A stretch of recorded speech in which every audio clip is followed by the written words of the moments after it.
એસાજ foundation દ્વારા કારકિર્દીના વિવિધ field વિશેના વેબિનારની અમારી આ ખાસ શૃંખલામાં વેબિનાર ક્રમાંક 6 નો મિત્રો આજે આપણે પ્રારંભ કરી રહ્યા છીએ.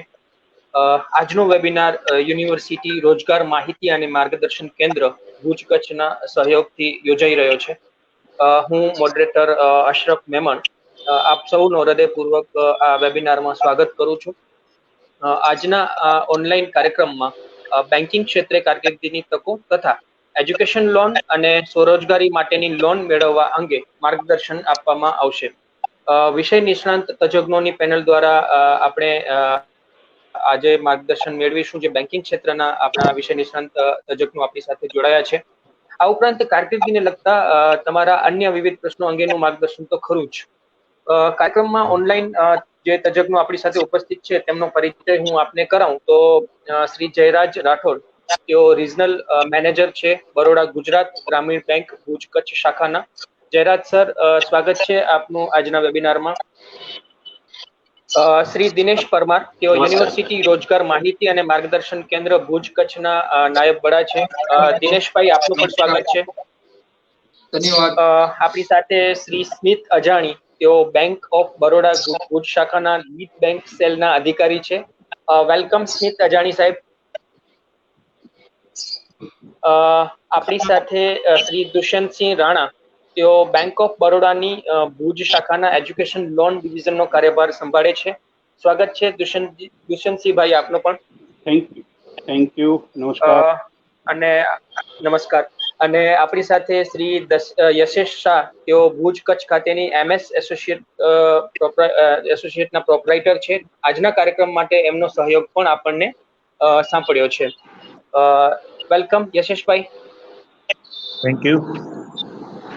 આપણી સાથે શબીર અહેમદ ખત્રી, તેઓ પ્રાધ્યાપક છે ITI ભુજના, અને આપણા કારકિર્દી માર્ગદર્શન અંગેના જે અન્ય વિવિધ પ્રશ્નો હશે કે વિષયો હશે તે અંગે તેઓ માર્ગદર્શન આપશે. કાર્યક્રમની સંપૂર્ણ ટેકનિકલ જવાબદારીઓ પણ તેઓ સંભાળી રહ્યા છે. કાર્યક્રમના હોસ્ટ છે અને સંપૂર્ણ સંકલન પણ આજના કાર્યક્રમનું એમણે કરેલું છે.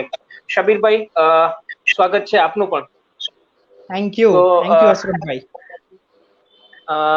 મિત્રો, હું એક્સપર્ટ સાથે ચર્ચા શરૂ કરું એ પહેલા ખાસ વાત એ કહેવા માંગીશ કે વેબિનાર દરમિયાન આજના વિષયોને લગતા પ્રશ્નો કે કારકિર્દી માર્ગદર્શનને લગતા અન્ય કોઈ પણ પ્રશ્નો અંગે તમે આ લાઈવ વિડીયોના કમેન્ટ બોક્સમાં તમારા પ્રશ્નો લખી શકો છો. તમારા પ્રશ્નો સંબંધિત એક્સપર્ટ્સને પૂછવામાં આવશે. આ ઉપરાંત જો તમે અમારી સાથે લાઈવ જોડાઈને પ્રશ્ન પૂછવા માંગો છો તો ફેસબુકમાં જ્યાંથી એસાજ ફાઉન્ડેશનના પેજ પરથી તમે આ લાઈવ વિડીયો જોઈ રહ્યા છો તેની ઉપર જે વિગત લખેલી છે એમાં સૌથી છેલ્લે સ્ટ્રીમ યાર્ડની એક લિંક આપેલી છે. એ સ્ટ્રીમ યાર્ડની લિંકને તમારે ગૂગલ ક્રોમમાં ખોલીને તમે જોડાઈ શકો છો. અમારા વેબિનારમાં જોડાવા માટે કોઈ જ પ્રકારના રજીસ્ટ્રેશન નોંધણીની કોઈ જરૂર નથી. સીધા જ આ લિંકમાં જોઈન થઈને તમે જોડાઈ શકો છો. એમાં ગયા પછી પહેલા તમે તમારું નામ લખવાનું રહેશે.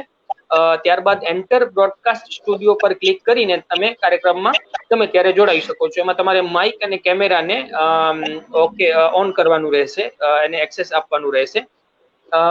લાઈવ જોડાનાર મિત્રોને વિનંતી કરીશ કે જ્યાં સુધી તમને પ્રશ્ન પૂછવાનો કહેવામાં ના આવે ત્યાં સુધી તમારું માઇક મ્યુટ રાખજો. અત્યારે તમને સ્ક્રીન ઉપર પણ લિંક જે દેખાઈ રહી છે એ ફેસબુક લાઈવની લિંક છે, જેમાં તમે અત્યારે કાર્યક્રમ જોઈ રહ્યા છો.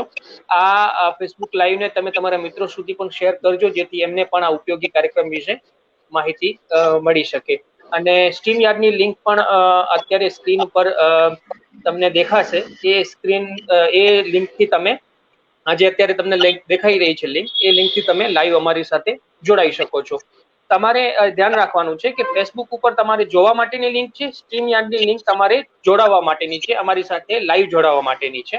તો જે મિત્રો ખાલી પ્રોગ્રામ જોવા માંગે છે, કાર્યક્રમ ખાલી જોવા માંગે છે, તો એ લોકોએ ફેસબુક ઉપરથી જ આ લાઈવ કાર્યક્રમ જોવાનું રહેશે. હવે દોસ્તો, કાર્યક્રમ અંગે તમારા પ્રતિભાવો અને સૂચનો પણ આવકાર્ય રહેશે. તમે કમેન્ટ બોક્સમાં તમારા સૂચનો લખી શકો છો. હવે હું આજના વિષય ઉપર આપણા એક્સપર્ટ સાથે ચર્ચા શરૂ કરું એ પહેલા શ્રી દિનેશ પરમાર પાસે જઈશ, જેઓ યુનિવર્સિટી રોજગાર માહિતી અને માર્ગદર્શન કેન્દ્ર ભુજ કચ્છના નાયબ વડા છે. પરમાર સાહેબ આજના વેબિનાર વિશે પ્રાસ્તાવિક વાત કરશે અને સાથે કચ્છ યુનિવર્સિટી ખાતે એમ્પ્લોયમેન્ટ એક્સચેન્જ બ્યુરો વિશે પણ પરિચય કરાવશે. શ્રી દિનેશ પરમાર. નમસ્કાર મિત્રો, દિનેશ પરમાર, નાયબ વડા, યુનિવર્સિટી રોજગાર માહિતી અને માર્ગદર્શન કેન્દ્ર ભુજ. તમામ લોકોને સારી રોજગારી અને સારું જીવન, સારી રોજગારી થકી સારું જીવન સરકારનો આ એક મૂળભૂત મંત્ર રહ્યો છે અને એ અંતર્ગત શ્રમ અને રોજગાર વિભાગ દ્વારા દરેક જિલ્લા કક્ષાએ એક રોજગાર કચેરી છે અને દરેક યુનિવર્સિટી જેટલી પણ ગુજરાતમાં યુનિવર્સિટી છે એ તમામ યુનિવર્સિટી કક્ષાએ યુનિવર્સિટી રોજગાર માહિતી અને માર્ગદર્શન કેન્દ્ર છે, જેનું કામ મુખ્યત્વે જે લોકો ભણેલા છે અને ખાસ કરીને પ્રોફેશનલ ડિગ્રી એટલે કે બીઈ થયેલા છે, એમએ થયેલા છે, એમકોમ થયેલા છે, એમએસસી થયેલા છે, એમબીએ થયેલા છે, ડોક્ટર થયેલા છે, કોઈ પણ ટેકનિકલ ડિગ્રી લીધેલી છે જેમ કે પીજીડીસીએ હોય કોમ્પ્યુટરમાં, એ સિવાય નર્સિંગ હોય, એ સિવાય એમએચઆરએમ કર્યું હોય, તો આવા જેટલા પણ ડિગ્રીઝ છે અને એને જેને પ્રોફેશનલ ડિગ્રી કહેવાય, તો એ પ્રોફેશનલ ડિગ્રી વાળા જે ઉમેદવારો છે એમને રોજગારી પૂરી પાડી સારી નોકરી મળે એ માટેના પ્રયત્નો, સારું માર્ગદર્શન આપવું તેમજ સારા જે કઈ સરકારી યોજનાઓ છે એ માટે એમને જરૂરી જે પણ મદદની જરૂર છે, જે પણ માર્ગદર્શનની જરૂર છે માટેનું પ્લેટફોર્મ પૂરું પાડવું એ યુનિવર્સિટી રોજગાર માહિતી કચેરી એટલે કે યુનિવર્સિટી રોજગાર માહિતી અને માર્ગદર્શન કેન્દ્રનું કાર્ય છે. આ જે અહીંયા ભુજમાં આ કચેરી છે એ યુનિવર્સિટીના મુખ્ય એટલે કે મેન બિલ્ડિંગમાં રૂમ નંબર 117 માં બેસે છે. ત્યાં આવીને ઉમેદવારો પોતાનું રજીસ્ટ્રેશન કરાવી શકે છે અને એ દ્વારા પોતાની જે કંઈ છે પ્રશ્નો, જે કંઈ મૂંઝવણ છે હું માર્ગદર્શન પણ મેળવી શકે. ખાસ કરીને હું આભારી છું એસાસ ફાઉન્ડેશનનો કે એમણે પણ શિક્ષણ ક્ષેત્રે અને રોજગારી ક્ષેત્રે વિદ્યાર્થીઓને, ઉમેદવારોને જે મૂંઝવતા પ્રશ્નો છે એ પ્રશ્નો પાછા આપવા માટેનું એક આ વેબિનાર સૂચનાનું આયોજન કર્યું છે. અને એસએસ ફાઉન્ડેશન છે જે શિક્ષણ સાથે અને આરોગ્ય સાથે સંકળાયેલી છે અને ત્યારે આ તમામ કામગીરી માટે હું એમનો આભારી છું. આજના તમામ વક્તાઓનો હું આભારી છું કે એમણે પોતાના સેક્ટરમાં પોતે વિશેષ કામગીરી બજાવી રહ્યા છે અને પોતાના આ અનુભવને આજે ઉમેદવારો સાથે શેર કરવા જઈ રહ્યા છે અને પોતાનો વ્યસ્ત સમય હોવા છતાં અનેક રીતે મદદરૂપ થઈ શકાય એ ભાવનાથી અહીંયા જોડાયેલા છે. હું તમામને વેલકમ કરું છું, તમામને હું અહીંયા આમંત્રણ આપું છું કે આવો આપ યુનિવર્સિટી રોજગાર કચેરી અને એસાસ ફાઉન્ડેશન થકી જે પણ આ વેબિનાર સુવિધા છે ત્યાં તમારા અનુભવનો નિચોડ ઉમેદવારો સાથે શેર કરો. એમને જે કંઈ મૂંઝવતા પ્રશ્નો છે, એમને જે કંઈ જરૂરી જ્ઞાન છે, જે કંઈ જ્ઞાનની જરૂર છે એ તમે અહીંયા શેર કરો એ માટે હું આમંત્રણ આપું છું. અને આ રીતે આપણે આ ઉમેદવારોને એક સારા પ્લેટફોર્મ ઉપર લઈ જઈએ, એમના જે કંઈ પ્રશ્નો છે એને દૂર કરીને તેઓ એક સારા રોજગારી પ્રાપ્ત કરી શકે, સારી જગ્યાએ જઈ શકે અથવા તો સારી કારકિર્દી માટે એમના ગમતા ફિલ્ડમાં જઈ શકે એ માટેનું આજનો આ વેબિનાર છે એ ઉત્તમ બની રહે, યોગ્ય બની રહે અને ખાસ કરીને જે ઉમેદવારોને જે રીતની જરૂર છે એવા જ્ઞાનને પર પ્રકાશ પાથરનારું બની રહે એવી શુભેચ્છા સાથે આજના તમામ વક્તાઓ, મહેમાનોને હું આમંત્રણ આપું છું અને આપણા વેબિનાર શુભ નીવડે, સફળ નીવડે અને ખાસ કરીને જરૂરિયાત વાળા વ્યક્તિ છે એને ઉપયોગી નીવડે એ માટેની શુભેચ્છા. આભાર Ashrafbhai. Thank you Dineshbhai. University રોજગાર માહિતી અને માર્ગદર્શન કેન્દ્ર ભુજ કચ્છ સાથેના ટાઈઅપ સાથેનો આજનો કાર્યક્રમ છે. આશા છે કે આપણું આ જોડાણ ભવિષ્યમાં પણ જળવાયેલું રહેશે એવી હું આશા રાખું છું. Thank you so much.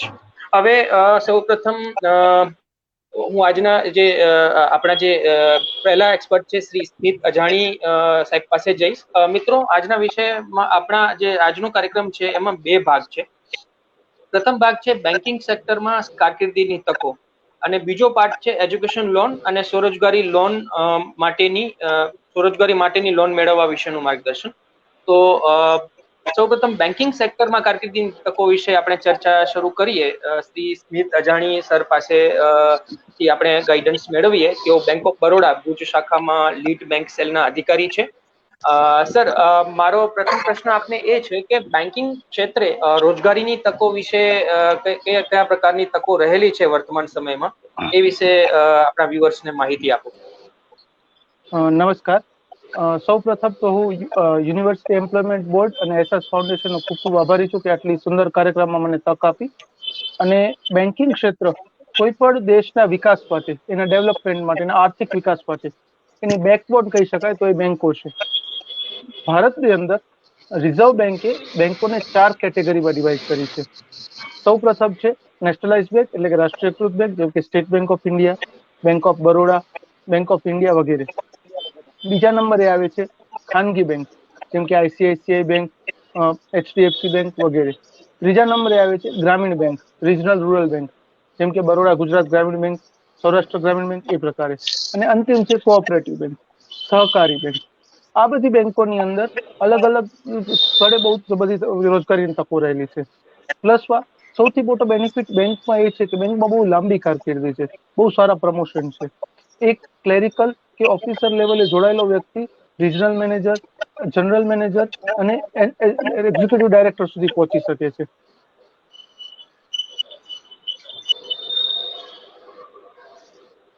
જી, તો મારો બીજો પ્રશ્ન આપને એ જ છે આ સિલસિલામાં કે બેન્કિંગ ક્ષેત્રે જે ઉપલબ્ધ વિવિધ નોકરીઓના જે હોદ્દાઓ છે, મીન્સ કે કયા પ્રકારના ડેઝિગ્નેશન માં જઈ શકાય છે, કયા પ્રકારના હોદ્દાઓ એમાં મળી શકે છે, એ વિશે આપ માર્ગદર્શન આપો.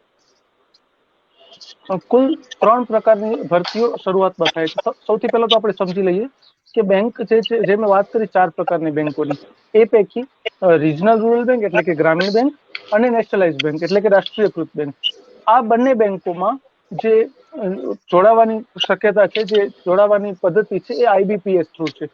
એટલે કે આઈબીપીએસ જે છે એ દર વર્ષે એક્ઝામ લે છે અને આ એક એક્ઝામથી તમે 11 બેંકોની અંદર જોડાઈ શકો છો. બેંકમાં જોડાવાની પ્રક્રિયા છે. બીજી જે આપણે વાત કરી તો આઈબીપીએસ 3 પ્રકારની પરીક્ષાઓ લે છે. સૌથી પહેલી છે ક્લેરિકલ માટે, બીજી છે ઓફિસર માટે અને ત્રીજી છે સ્પેશિયલાઇઝ ઓફિસર માટે. સ્પેશિયલાઇઝ ઓફિસરની અંદર IT officer, agriculture officer, HR manager, law અધિકારી અને રાજભાષા અધિકારી, આવી અલગ અલગ વિભાગો રહેલા છે. જી, બરાબર. અને જો આપણે એજ્યુકેશન ક્વોલિફિકેશનની વાત કરીએ, શૈક્ષણિક લાયકાતની, તો બેન્કિંગ ક્ષેત્રે જોબ મેળવવા માટે કયા પ્રકારની શૈક્ષણિક લાયકાતની જરૂર પડતી હોય છે, એ વિશે પણ જણાવો. આઈબીપીએસ ની જે એક્ઝામની મેં વાત કરી એની અંદર ક્લેરિકલ અને ઓફિસર લેવલે જોડાવા માટે, એની પરીક્ષા આપવા માટે સ્નાતક એટલે કે ગ્રેજ્યુએટ હોવું ફરજિયાત છે. આના ઉપરાંત જે આપણે સ્પેશિયલાઇઝ ઓફિસરની વાત કરી, જેમાં લો અધિકારી, કાયદાકીય અધિકારી, IT officer, HR manager, agriculture officer, રાજભાષા અધિકારી, એ માટે જે તે વિભાગના પોસ્ટ ગ્રેજ્યુએટ કરેલું હોવું ફરજિયાત છે. જેમ કે આઈટી ઓફિસર માટે કોમ્પ્યુટર એન્જિનિયરિંગ, રાજભાષા અધિકારી માટે post graduation in Hindi, HR માટે એમબીએ ઇન એચઆર, એ રીતે કરેલું હોવું જોઈએ. જી, બરાબર. અને બેન્કિંગ ક્ષેત્રે જોબ મેળવવા માટેની જે સિલેક્શન પ્રોસેસ હોય છે, પસંદગી પ્રક્રિયા હોય છે, એ વિશે પણ થોડી માહિતી અમારા વ્યુઅર્સને આપો. જેમ મેં વાત કરી કે 2 પ્રકારની પરીક્ષાઓ હોય છે. આપણે જે રાષ્ટ્રીયકૃત બેંકો છે અને જે રિજનલ રૂરલ બેંકો છે. હેલો. જે રાષ્ટ્રીયકૃત બેંકો અને રિજનલ રૂરલ બેંક છે, એની પસંદગી પ્રક્રિયા આઈબીપીએસ થ્રુ થાય છે. આઈબીપીએસ ની પ્રક્રિયા એકદમ ટ્રાન્સપરન્ટ છે, એકદમ પારદર્શી છે. એની દરેક પરીક્ષાઓ છે જે ઓનલાઈન લેવામાં આવે છે, તેના માર્ક્સ પણ મૂકવામાં આવે છે અને આમાં કોઈ પણ જાતની ગફલત કે કોઈ પણ જાતનું વાલાદવલા પણ થવું શક્ય નથી. એટલે એ એક એડવાન્ટેજ આપણને બહુ સારો રહે છે. બીજો મુદ્દો એ પણ છે કે જે નેશનલાઇઝ રાષ્ટ્રીયકૃત 11 બેંકો છે, આ 11 બેંકને અલગ અલગ પરીક્ષા આપવાની આપની જરૂર નથી રહેતી. આપ કોઈ પણ આ એક જ આઈબીપીએસ ની પરીક્ષાથી 11 બેંકોમાં રોજગારીની તક રહે છે. જેથી આ બહુ સરળ પ્રક્રિયા છે અને બહુ લાંબી પ્રક્રિયા છે. ખાનગી બેંકો જે છે અથવા તો જે કોઓપરેટિવ બેંકો છે, એ લોકો પોતાના નિયમ પ્રમાણે આરબીઆઈના નિયમોને આધીન પોતાની પ્રવેશ પ્રક્રિયાઓ ચલાવે છે, જેની અંદર જે તે સ્થળે જરૂરિયાત પ્રમાણે તે લોકો જગ્યા ઉભી કરે છે. જ્યારે રાષ્ટ્રીયકૃત બેંકોમાં ક્લેરિકલની પરીક્ષાઓ જે હોય છે એ સ્ટેટ લેવલે હોય છે, અર્થાત તમે ગુજરાતમાંથી પરીક્ષા આપો તો તમને ગુજરાતની અંદર જ એડમિશન, ગુજરાતની અંદર જ જગ્યા મળે અને તમારું પોસ્ટિંગ ગુજરાતની અંદર જ રહે. ઓફિસર લેવલે આ પરીક્ષા સમગ્ર દેશ પૈકી હોય, સમગ્ર દેશ માટે હોય છે. એટલે તમે અહીંથી એક્ઝામ આપો પણ તમને પોસ્ટિંગ આખા દેશમાં ગમે ત્યાં મળી શકે. બીજી એક મહત્વની વસ્તુ એ છે કે બેંકોની અંદર પ્રમોશન લેવલ અને આગળ વધવાની લેવલ બહુ સારી છે. એક કારકિર્દી, એક નોકરી લેવા પૂરતી નહીં, પરંતુ એક આખી કારકિર્દી બનાવવા માટે આ એક બહુ સારો મુદ્દો બની રહે છે, બહુ સારો વિકાસ આમાં થઈ શકે છે. બિલકુલ. અને વિદ્યાર્થીઓ આ અંગે ગંભીરતાથી તૈયારી કરી અને જેમ આપે કહ્યું એવી રીતે સુંદર કારકિર્દી બેન્કિંગ ક્ષેત્રે બનાવી શકે છે. ખૂબ સારી તકો રહેલી છે. સર, મારો આપને છેલ્લો પ્રશ્ન એ છે કે બેન્કિંગ ક્ષેત્રે જોબ મેળવવા માટેની જે આપે કોમ્પિટિટિવ એક્ઝામની વાત કરી, IBPS ની, એવી રીતની જે એક્ઝામો યોજાય છે એનું સ્ટ્રક્ચર, એનું માળખું કઈ રીતનું હોય છે એ વિશે પણ થોડું ડિટેલમાં અમારા વ્યુઅર્સને જણાવો. જેમ મેં વાત કરી કે ક્લેરિકલ ઓફિસર અને સ્પેશિયલાઇઝ ઓફિસર એમ 3 અલગ અલગ લેવલે પરીક્ષા લેવાય છે. ક્લેરિકલ લેવલ જે છે એની અંદર એવું હોય છે કે એક પ્રિલિમિનરી એક્ઝામ હોય છે અને પછી મેઇન એક્ઝામ હોય છે. મેઇન એક્ઝામના મેરિટના આધારે સીધી જોબ મળે છે, એમાં ઇન્ટરવ્યુ પ્રોસેસ હોતી નથી. જ્યારે ઓફિસર અને સ્પેશિયલાઇઝ ઓફિસર લેવલે પ્રિલિમિનરી, મેઇન એક્ઝામ અને ઇન્ટરવ્યુ એમ 3 સ્ટેજ હોય છે. હવે આ સ્ટેજને આપણે થોડા ડિટેલથી સમજીએ. આ જવાબ હું થોડો લાંબો લઈશ કારણ કે હું આપને પૂરી માહિતી બતાવવા માંગુ છું. સૌથી પહેલા જે 3 ભાગોની આપણે વાત કરી એને આપણે ક્રિકેટની ભાષામાં T20, વન ડે અને ટેસ્ટ મેચ તરીકે ગણી શકીએ. પહેલો રાઉન્ડ જે છે પ્રિલિમિનરી એક્ઝામનો, એ રાઉન્ડ T20 જેવો છે. એની અંદર 3 વિભાગ હોય છે: અંગ્રેજી ભાષા, એપ્ટિટ્યુડ અને reasoning ability. Aptitude, reasoning ability અને અંગ્રેજી ભાષા ત્રણેયને 20-20 માર્ક્સના અલગ 20-20 મિનિટના અલગ અલગ પરીક્ષાઓ હોય છે અને દરેકના અંગ્રેજી માટે 30 પ્રશ્નો અને બાકીના બંને માટે 35-35 પ્રશ્નો હોય છે. એટલે કુલ 60 મિનિટ અને 100 માર્ક્સનું એક પેપર હોય છે. આ પેપરમાં પાસ થવું ફરજિયાત છે, 3 વિભાગોમાં પાસ થવું ફરજિયાત છે. એટલે અંગ્રેજીના જે 30 માર્ક્સ છે એના માટે આપણને 20 મિનિટ મળે છે. આ 20 મિનિટમાં આપણને 30 પ્રશ્નો પૂર્ણ કરવાના હોય છે. ત્યાર પછી બીજી 20 મિનિટ મળે છે, એમાં ક્વોન્ટિટિવ એપ્ટિટ્યુડના 35 પ્રશ્નો પૂર્ણ કરવાના હોય છે. ત્યારબાદ જે છેલ્લી 20 મિનિટ છે એમાં રીઝનિંગના 35 પ્રશ્નો પૂરા કરવાના હોય છે. એમ આ 1 કલાકની પ્રક્રિયાની અંદર આપણે 20-20 મિનિટના 3 અલગ અલગ સ્લોટમાં 3 અલગ અલગ પરીક્ષાઓ આપવાની હોય છે. 3 પરીક્ષામાં પાસ થવું ફરજિયાત છે. આ થયા બાદ આપણે બીજા રાઉન્ડમાં આવીએ છીએ. આ ક્વોલિફાય થયા બાદ બીજા રાઉન્ડમાં આવીએ છીએ મેઇન એક્ઝામમાં. મેઇન પરીક્ષા જે છે એ કુલ 3.5 કલાકની હોય છે. આની અંદર પણ 5 અલગ અલગ વિભાગો છે. સૌથી પહેલો વિભાગ જે છે એ છે રીઝનિંગ અને કોમ્પ્યુટર એપ્ટિટ્યુડ. એના ઉપરાંત અંગ્રેજી પણ છે, એના ઉપરાંત જનરલ નોલેજ, ઇકોનોમી અને બેન્કિંગ પણ છે, અને ડેટા એનાલિસિસ અને એન્ક્રિપ્શન. આમ 5 અલગ અલગ વિભાગોમાં આ પરીક્ષાઓ લેવાય છે. આ 5 પરીક્ષાઓ હોય છે, તેમાં દરેકને કોકને 30 માર્ક, કોકને 35 માર્ક, એવી રીતે અલગ અલગ પાડવેલા હોય છે. તદુપરાંત આ દરેક માટે ટાઈમ લિમિટ ફિક્સ છે. એટલે કે તમારે એવું નથી કે તમારે 3 કલાક છે અને તમે 1 કલાકમાં અંગ્રેજીના પ્રશ્નો સોલ્વ કરો ને 10-10 મિનિટમાં બાકીના પ્રશ્નો સોલ્વ કરો. દરેક માટે 30 મિનિટ એનેબલ કરેલી છે. 30 મિનિટની અંદર પછી તમારું એ પાર્ટ પૂરો થઈ જાય છે. એટલે આ મુદ્દો એટલો જ મહત્વનો છે. બેન્કિંગ ક્ષેત્રે નોકરી લેવાની જે IBPS ની પરીક્ષાની તૈયારીમાં આપણે 2 મુદ્દાઓ બહુ અગત્યના છે. એક મુદ્દો તો એ છે કે નોલેજનો. આપણે આ વસ્તુને લગતી જાણકારી પૂરેપૂરી લેવી પડશે અને સમજવી પડશે. એના ઉપરાંત એટલો જ બીજો મહત્વનો મુદ્દો છે કે તમારે આ ટાઈમ ડિવાઈડ છે એને સમજવું પડશે. જે મુદ્દો તમારે 30 મિનિટમાં પૂરો કરવાનો છે એના માટે તમારે 30 મિનિટ પૂરેપૂરી આપવી પડશે અને એ પૂરો કરવો પડશે. જો આપણે 30 મિનિટમાં ચૂકી જઈશું તો આપણને એને પૂરો કરવાનો બીજો ચાન્સ નહીં મળે. એટલે 3 કલાકની પરીક્ષાને આપણે નાના નાના વિભાગોમાં ડિવાઈડ કરવી પડશે અને દરેક પરીક્ષાને એ રીતે આપવી પડશે. આના ઉપરાંત બિલકુલ અજાણી સાહેબ, આપણે જી પ્લીઝ સર, પ્લીઝ. હા, બીજો મહત્વનો મુદ્દો છે કે જ્યારે 30 મિનિટનો એક અલગથી ટાઈમ આપવામાં આવે છે, જેમાં અંગ્રેજી ભાષામાં એક નિબંધ અથવા તો પત્ર લખવાનો હોય છે. આ 30 મિનિટનો લખેલો પત્ર પણ આપણે એની સાથે જોડવાનો હોય છે. આમ આ મુદ્દાઓની અંદર બીજી પરીક્ષા લેવાય છે. બીજો એના પછીનો મુદ્દો જે આવે છે, થર્ડ પોઈન્ટ, એ છે ઇન્ટરવ્યુ. ઇન્ટરવ્યુ ટેસ્ટ મેચ જેવું છે કે જેમાં તમને પૂરો સમય મળે છે, તમે પૂરી રીતે પોતાની વાત રજૂ કરી શકો છો, અને સૌથી ઇમ્પોર્ટન્ટ મુદ્દો આ 1 to 1 થાય છે. આમાં 4 થી 5 એક્સપર્ટ હોય છે, જેમાં 2 બેંકમાંથી હોય છે, એક ભારત સરકારના પ્રતિનિધિ હોય છે અને એક અન્ય પ્રતિનિધિ હોય છે. આ રીતે અલગ અલગ ઇન્ટરવ્યુ પ્રોસેસ લેવાય છે. ઇન્ટરવ્યુના ટોટલ 100 માર્ક્સ હોય છે. આ 100 માંથી 40 માર્ક્સ મેળવવા ફરજિયાત છે. અને આ ત્યારબાદ એક ફાઇનલ મેરિટ બને છે, જેની અંદર મુખ્ય પરીક્ષા, જે આપણે 3 કલાક 30 મિનિટની મુખ્ય પરીક્ષાની વાત કરી, એના 80 માર્ક્સ ગણાય છે અને 20 માર્ક્સનો રેશિયો જે હોય છે ઇન્ટરવ્યુનો હોય છે. આ 80-20 ના ટોટલ ક્રાઇટેરિયા પછી આપણો ફાઇનલ રિઝલ્ટ તૈયાર થાય છે, જેના અંતર્ગત આપણને પોસ્ટિંગ મળે છે. એટલે આખી વાતને સમરાઇઝ કરીએ તો આખી જે પરીક્ષા છે, ક્લેરિકલ લેવલે 2 ભાગમાં અને ઓફિસર લેવલે 3 ભાગમાં હોય છે. 2 ભાગની અંદર પ્રિલિમિનરી એક્ઝામ અને મેઇન એક્ઝામ, એમ 2 પાર્ટ હોય છે. ત્રીજા ભાગમાં ઇન્ટરવ્યુ હોય છે. ફરીથી મારી બધા જ મિત્રોને વિનંતી છે ખાસ, કે તમે આ પરીક્ષાની તૈયારી કરો ત્યારે બંને મુદ્દાને ખાસ ધ્યાન રાખજો. તૈયારી કરવી અગત્યની છે, તમને દરેક મુદ્દા વિશે વાંચવું, દરેક મુદ્દાની તૈયારી કરવી અગત્ય, કારણ કે દરેક મુદ્દામાં પાસ થવાનું છે, દરેક વિભાગમાં પાસ થવાનું છે. બીજું કે આની અંદર જે સમય આપવામાં આવે છે એ દરેક વિભાગ માટે ફિક્સ છે. કોઈ એક વિભાગમાં પાસ થયા બાદ બીજા વિભાગમાં જો પાસ નહીં થવામાં આવે તો આપણે આમાં ક્લિયર નહીં કરી શકીએ. એટલે દરેક વિભાગમાં પાસ થવું અને એની સાથે દરેક વિભાગને ટાઈમસર પૂરો કરવો, આ બધી ક્વોલિટી આપણને ધ્યાનમાં રાખવી પડશે.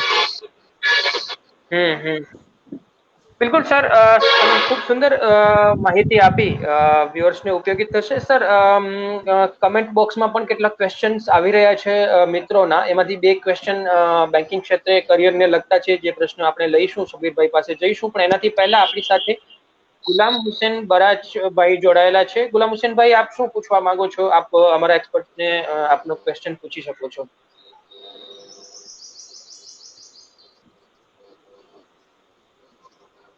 જી, આપને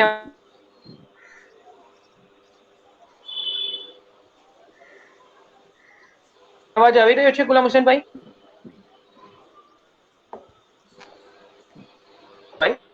ગુલામ હુસેનભાઈને કહીશું કે ફરીથી આપ કાર્યક્રમમાં join થજો.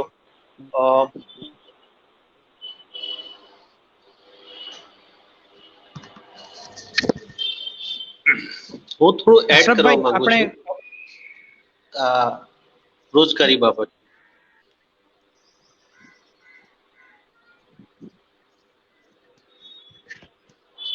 G sir, please continue. હા સર, પ્લીઝ કન્ટિન્યુ. હા, અત્યારે જે વાત કરી એ વાત જે છે એ ફૂલ ટાઈમ જોબની છે. બેંકમાં પાર્ટ ટાઈમ જોબ બી અવેલેબલ છે, જેમ કે બેંક મિત્ર. બેંક મિત્ર તરીકે તમે બેંકમાં જોડાઈ શકો છો અને બેન્કિંગનું કામ જે છે એ કસ્ટમરના ઘરે અથવા પોતાની દુકાનમાં એક સાથે કરી શકો છો. તો એમાં પણ ઘણી સારી આવક થાય છે. ઘણા મિત્રો 50,000ની એવરેજ સેલેરી પર મંથ લે છે. એમાં તમારે ખાતું ખોલવું, માઇક્રો ઇન્સ્યોરન્સ કરવું, એ બધું કરી શકો છો. એ જ પ્રમાણે એક બીજી જોબ છે કે જેમાં DSA, ડાયરેક્ટ સેલિંગ એજન્ટ.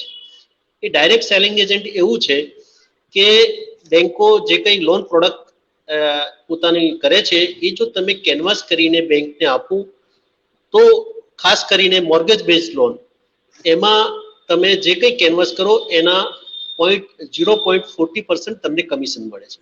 તો આ ડાયરેક્ટ સેલિંગ એજન્ટ DSA કહી શકાય. એ પણ તમે થઈ શકો છો. એટલે તમે ફક્ત ફૂલ ટાઈમ નહીં, પણ તમે કોઈ ધંધા રોજગારી સાથે પાર્ટ ટાઈમ બેંક સાથે જો જોડાવા માંગતા હો તો પણ થઈ શકે છે. ધન્યવાદ. બિલકુલ. અને શબીરભાઈ, આપણા જે ક્વેશ્ચન્સ આવ્યા છે કમેન્ટ બોક્સમાં, એમાંથી 2 ક્વેશ્ચન બેન્કિંગ ક્ષેત્રે કરિયરને લગતા છે.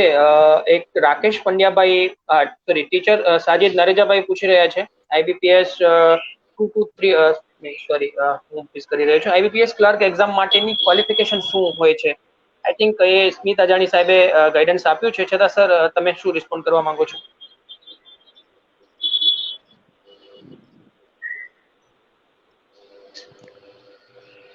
સ્મિત સર. હા, IBPS ક્લેરિકલ માટે પણ ગ્રેજ્યુએટ અને કોઈ પણ સ્નાતક હોવું ફરજિયાત છે.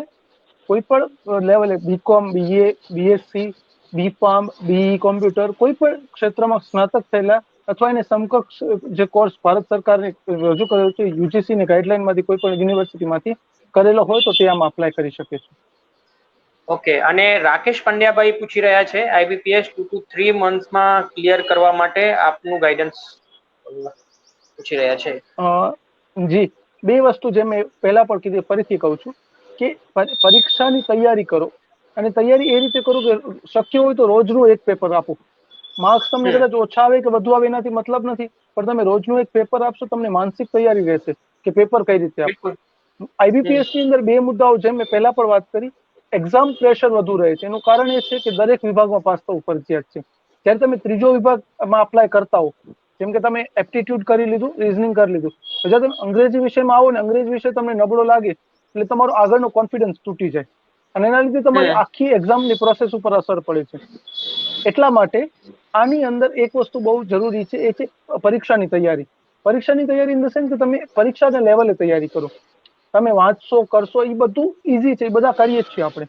પણ એના ઉપરાંત જો દરરોજ એક પેપર કરવામાં આવે, મારું જ ઉદાહરણ આપું તો હું જયારે તૈયારી કરતો ત્યારે એ રીતે જ કરતો કે લગભગ 3 થી 4 મહિના સુધી મેં દરરોજ એક પેપર સોલ્વ કરેલું. અને હું તમને પણ એક સલાહ આપું છું કે આપ દરરોજનું એક પેપર કરો. નેટ ઉપર એના સંખ્યામાં પેપરો ઉપલબ્ધ છે. તમે નંબર ઓફ પેપર્સ તમે ત્યાં જોઈ શકો છો, ડાઉનલોડ કરી શકો છો, પ્રિન્ટ કાઢી શકો છો. રોજનું એક પેપર કરો, તમે ટાઈમિંગ એડજસ્ટ કરો, તમે 1 કલાકની અંદર તમે કેટલા સોલ્વ કરી શકો છો. પછી તમે પોતાનું જ માર્ક્સનું એસેસમેન્ટ કરો કે આજે તમને 30 આવ્યા, કાલે 35 આવ્યા, પછી 40 આવ્યા, તો તમે પોતાનો જ ગ્રોથ જોઈ શકશો, પોતાની સ્કિલ ડેવલપ કરી શકશો અને પૂરો ભોગ આપો, પૂરી મહેનત કરો અને આરામથી આ પરીક્ષા સોલ્વ થઈ જશે. બિલકુલ. અને ટીચર સાજિદ નારેજાભાઈ ફરી એક બીજો પ્રશ્ન પણ પૂછી રહ્યા છે કે RBI ગ્રેડ A અને ગ્રેડ B ની એક્ઝામ પાસ કરવા માટે કોઈ ટિપ્સ એમ પૂછી રહ્યા છે. જી, RBI નું સ્ટ્રક્ચર પણ મોરલેસ આવું જ હોય છે, થોડા ઘણા ફેરફાર સાથે હોય છે, પણ એની અંદર જે છે એની અંદર જે જગ્યાઓ હોય છે બહુ ઓછી હોય છે. એ સમગ્ર ભારતમાંથી લગભગ 60 કે 70 કે 80 કે 100 જણા જ લે છે, જ્યારે અહીં જગ્યાઓ આવે છે 5000, 7000, 10000 સુધી. એટલા માટે આપણે RBI A ગ્રેડ અને B ગ્રેડની પરીક્ષાની અંદર તૈયારી કરવા માટે એક જ મહત્વનું સૂચન છે કે આપણે આપણી સ્પર્ધાને એક નોચ વધારવી પડશે. આપણે જે આપણી મહેનત છે ને એક નોચ વધારવી પડશે. અને જનરલ નોલેજ ત્યાં બહુ મહત્વનું થઈ જાય છે. બીજી વસ્તુ કે બેન્કિંગ રિલેટેડ છે, અલગ અલગ સ્કીમ્સ છે, અલગ અલગ ભારત સરકારની યોજનાઓ છે, એના વિશે પણ આપણે વાંચવું પડશે, કારણ કે RBI ના પરીક્ષામાં એ પણ બધું પૂછાય. બિલકુલ. તો સ્મિત અજાણી sir, thank you so much. Banking ક્ષેત્રે જે કરિયર માટેની આપણી ચર્ચાને અત્યારે વિરામ આપીએ છીએ થોડા સમય માટે. આપને કંઈ ઉમેરવું છે સર, કોઈ બીજી બાબત? ના, ફરી એકવાર બધાને એટલી જ વિનંતી કે ખૂબ મહેનત કરો, દિલથી મહેનત કરો અને આ પરીક્ષામાં પાસ થઈ અને આપ પણ અમારી સાથે બેંકમાં જોડાઓ. Thank you. બિલકુલ. અને જી, અને સર આપ કાર્યક્રમમાં બન્યા રહેશો. આને લગતા હજી ક્વેશ્ચન મિત્રોના આવશે ત્યારે આપણે એમને રિસ્પોન્ડ કરીશું.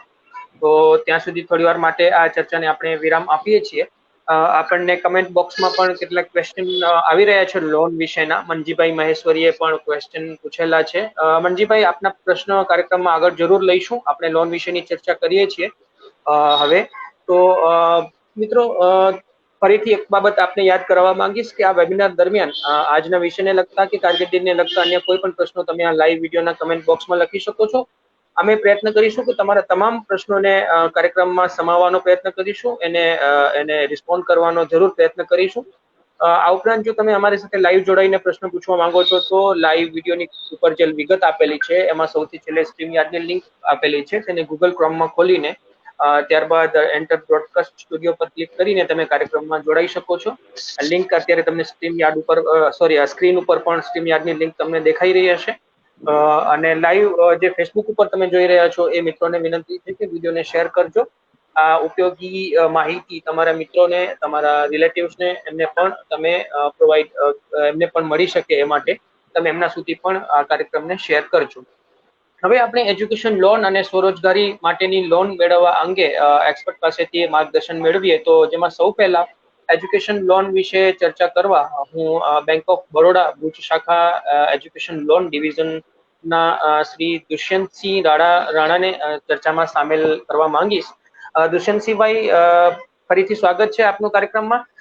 પહેલો પ્રશ્ન અમારો આપને એ છે કે એજ્યુકેશન લોન માટેની એક તો પ્રાથમિક માહિતી આપ આપો, બેઝિક માહિતી આપો, જેથી વ્યુઅર્સને શરૂઆતથી ખ્યાલ આવે.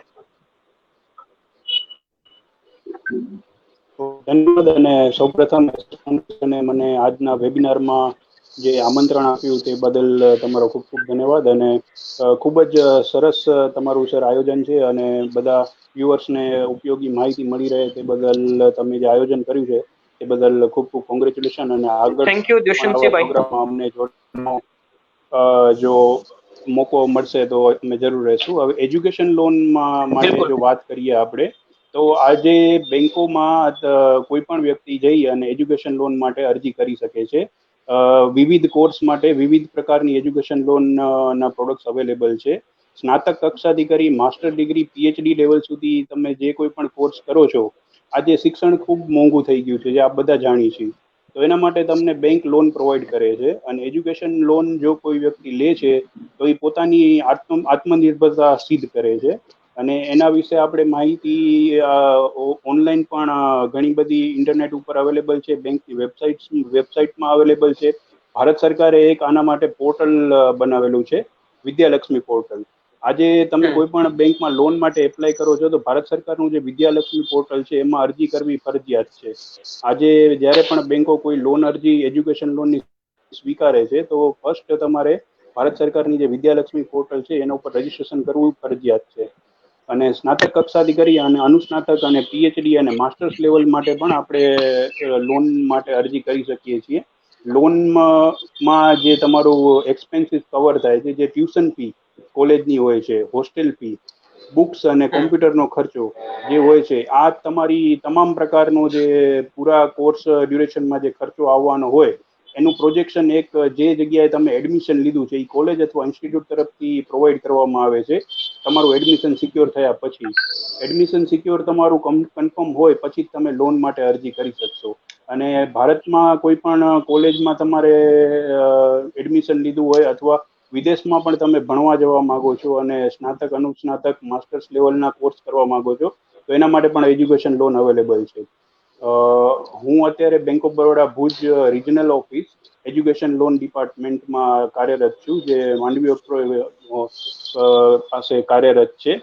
અમારા પાસે એજ્યુકેશન લોન માટે જનરલી જે અરજી આવતી હોય છે એ મેડિકલ અને એન્જિનિયરિંગના કોર્સિસ માટે વધારે સ્ટુડન્ટ્સની રિક્વાયરમેન્ટ રહેતી હોય છે, કારણ કે આ બંને કોર્સ જે છે એ ખૂબ જ ખર્ચાળ છે. અને એના માટે અમે વિદ્યાર્થીઓને પૂરેપૂરી સહાયતા પ્રોવાઈડ કરીએ છીએ, તેમને પૂરેપૂરી માહિતી પણ આપીએ છીએ અને એના માટે આગળ વધી શકીએ છીએ. બિલકુલ. અને દુષ્યંતસિંહભાઈ, આપણે જો પ્રોસેસની વાત કરીએ લોન મેળવવા માટેની જે પ્રક્રિયાની, જે કદાચ બધા માટે સૌથી અગત્યની બાબત હોય છે, આ વિશે ઘણી વખત ઓછી માહિતી હોવાને કારણે ઘણી વખત પ્રોસેસ પ્રોપર કરી નથી શકતા આપણા વિદ્યાર્થી મિત્રો. તો એજ્યુકેશન લોન મેળવવા માટેની જે પ્રક્રિયા છે એ વિશે સમજ આપો અમારા વ્યુઅર્સને. સૌથી પહેલા તો તમારે એ નક્કી કરવાનું છે કે તમે કયા કોર્સ માટે એપ્લાય કરો છો. બેંકો ઓલમોસ્ટ લગભગ બધા કોર્સિસ માટે લોન પ્રોવાઈડ કરે છે, કારણ કે અમુક કોર્સની જે ફી સ્ટ્રક્ચર હોય છે એના પ્રમાણે બેંકે અલગ અલગ પ્રોડક્ટમાં કોર્સિસને ક્લાસિફાય કરેલા હોય છે. તો જ્યારે પણ તમે લોન માટે અરજી કરવા માંગો છો તો પહેલાં તો તમારા પાસે તમે જે કોર્સ માટે અરજી કરો છો અને જે જગ્યાએ તમારે એડમિશન લેવું છે એની પૂરી માહિતી હોવી જોઈએ. એ કોર્સની માહિતી તમે એકવાર બેંકના અધિકારીને પ્રોવાઈડ કરો અથવા ગૂગલમાં પણ તમે સર્ચ કરી અને education loan for so and so course એવી રીતે પણ જો તમે લખો છો તો પૂરતી માહિતી અવેલેબલ છે. અને કોઈ પણ બેંકની વેબસાઇટમાં આપણે જઈએ, નેશનલાઇઝ બેંક્સની હું પર્ટિક્યુલર વાત કરીશ, જે શિડ્યુલ બેંક્સ છે નેશનલાઇઝ બેંક્સ, તેની બધી બેંકોની વેબસાઇટ ઉપર એજ્યુકેશન લોનની પૂરેપૂરી માહિતી અવેલેબલ છે. અથવા જે જગ્યાએ તમારું બચત ખાતું છે, તમારી નજીકની જે કોઈ પણ શાખા છે ત્યાં જઈને પણ તમે એજ્યુકેશન લોન માટેની માહિતી આપી લઈ શકો છો. અને એજ્યુકેશન લોન જે વસ્તુ છે, ગુજરાત ગવર્મેન્ટ ઓફ ઇન્ડિયાએ એને પ્રાયોરિટી સેક્ટરમાં ડિફાઇન્ડ કરેલી છે. એટલે બેંકોને જે વાર્ષિક એમનું જે એડવાન્સીસ કરવાનું હોય છે એના માટે પર્ટિક્યુલર એક ટાર્ગેટ આરબીઆઈ તરફથી આપવામાં આવેલો હોય છે કે તમારે આ વર્ષની અંદર જે લોન ફાઇનાન્સ કરવાના છે એમાં તમારે એજ્યુકેશન લોન્સ આટલી કરવાની રહેશે.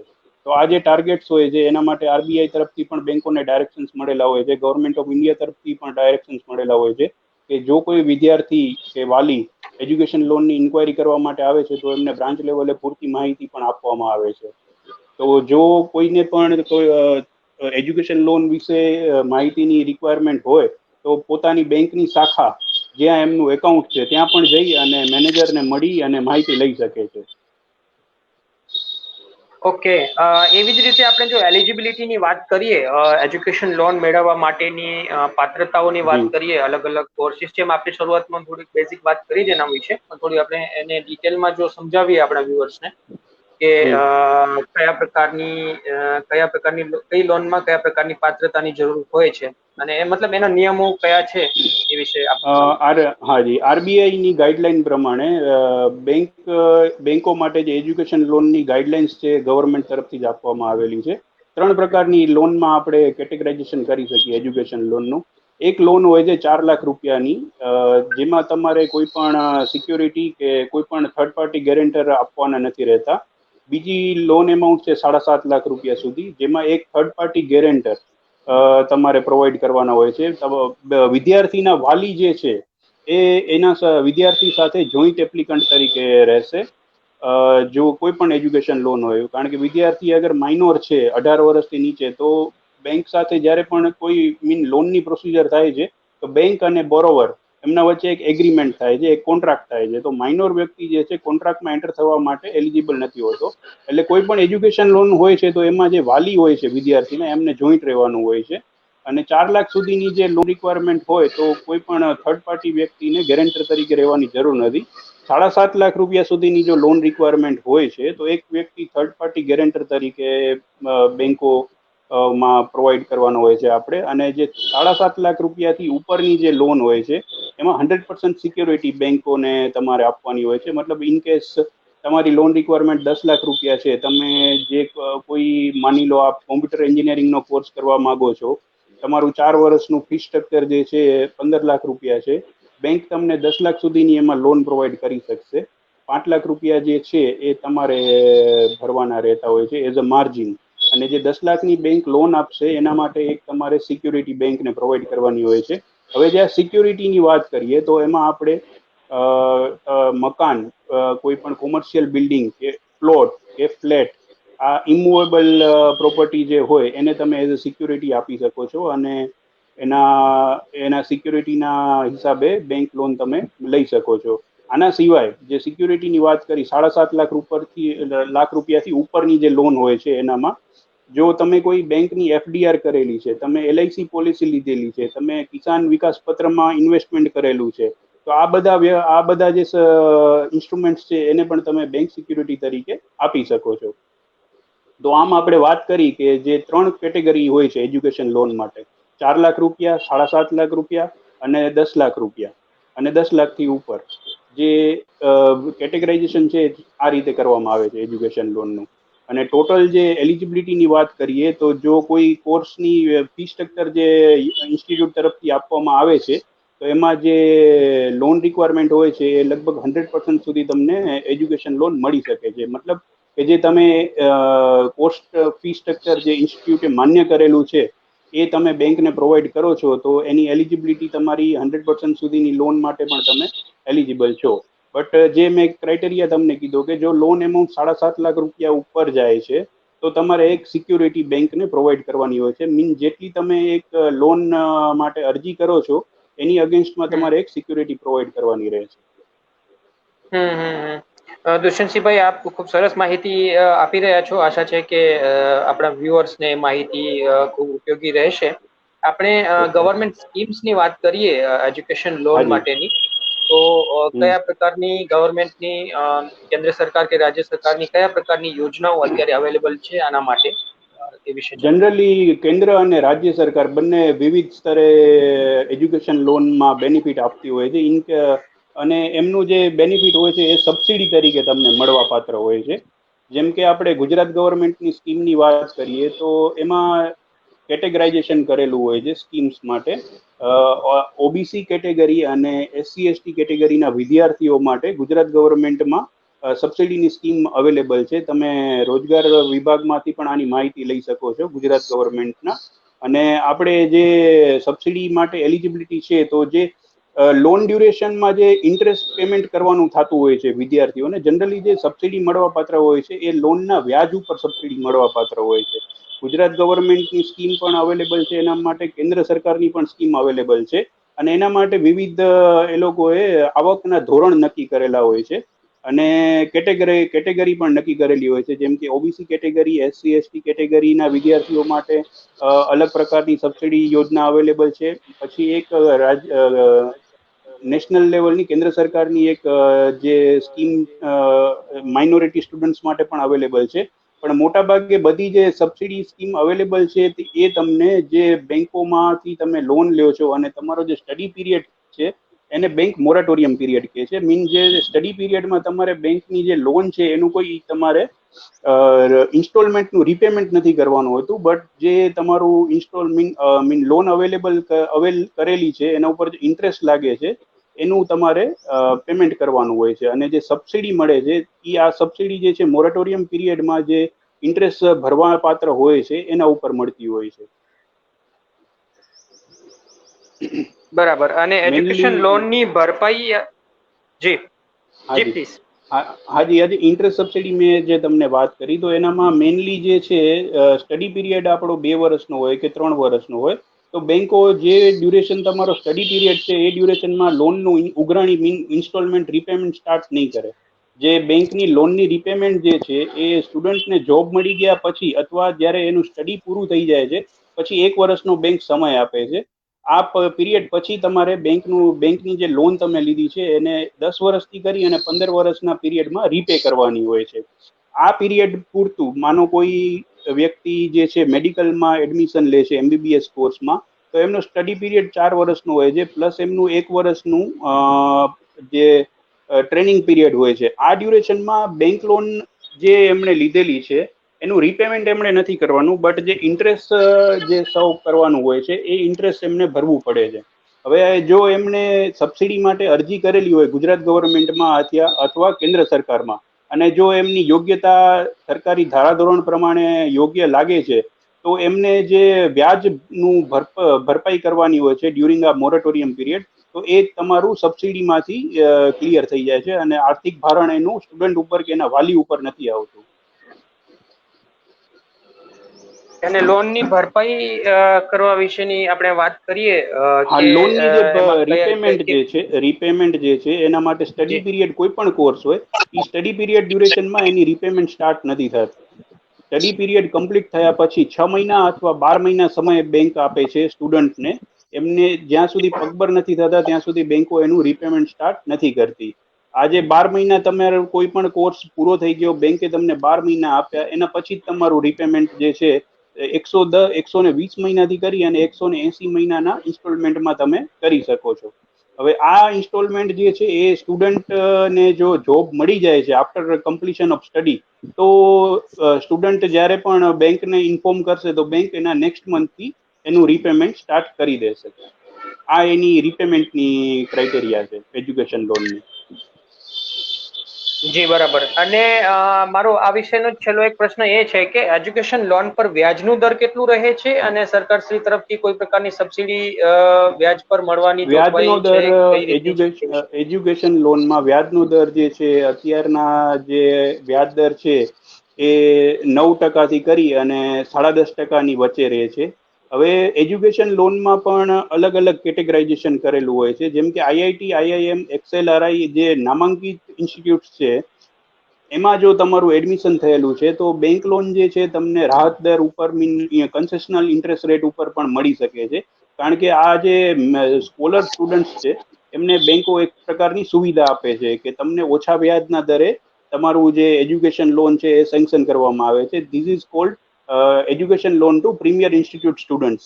IIM, IIT, XLRI, એમ્સ આવા બધા જે નામાંકિત ઇન્સ્ટિટ્યૂટ છે આપણા દેશના, એમાં જો તમારું એડમિશન થયેલું હોય છે તો બેંકનું જે એજ્યુકેશન લોન છે તમને કન્સેશન રેટ ઉપર પણ મળી શકે છે.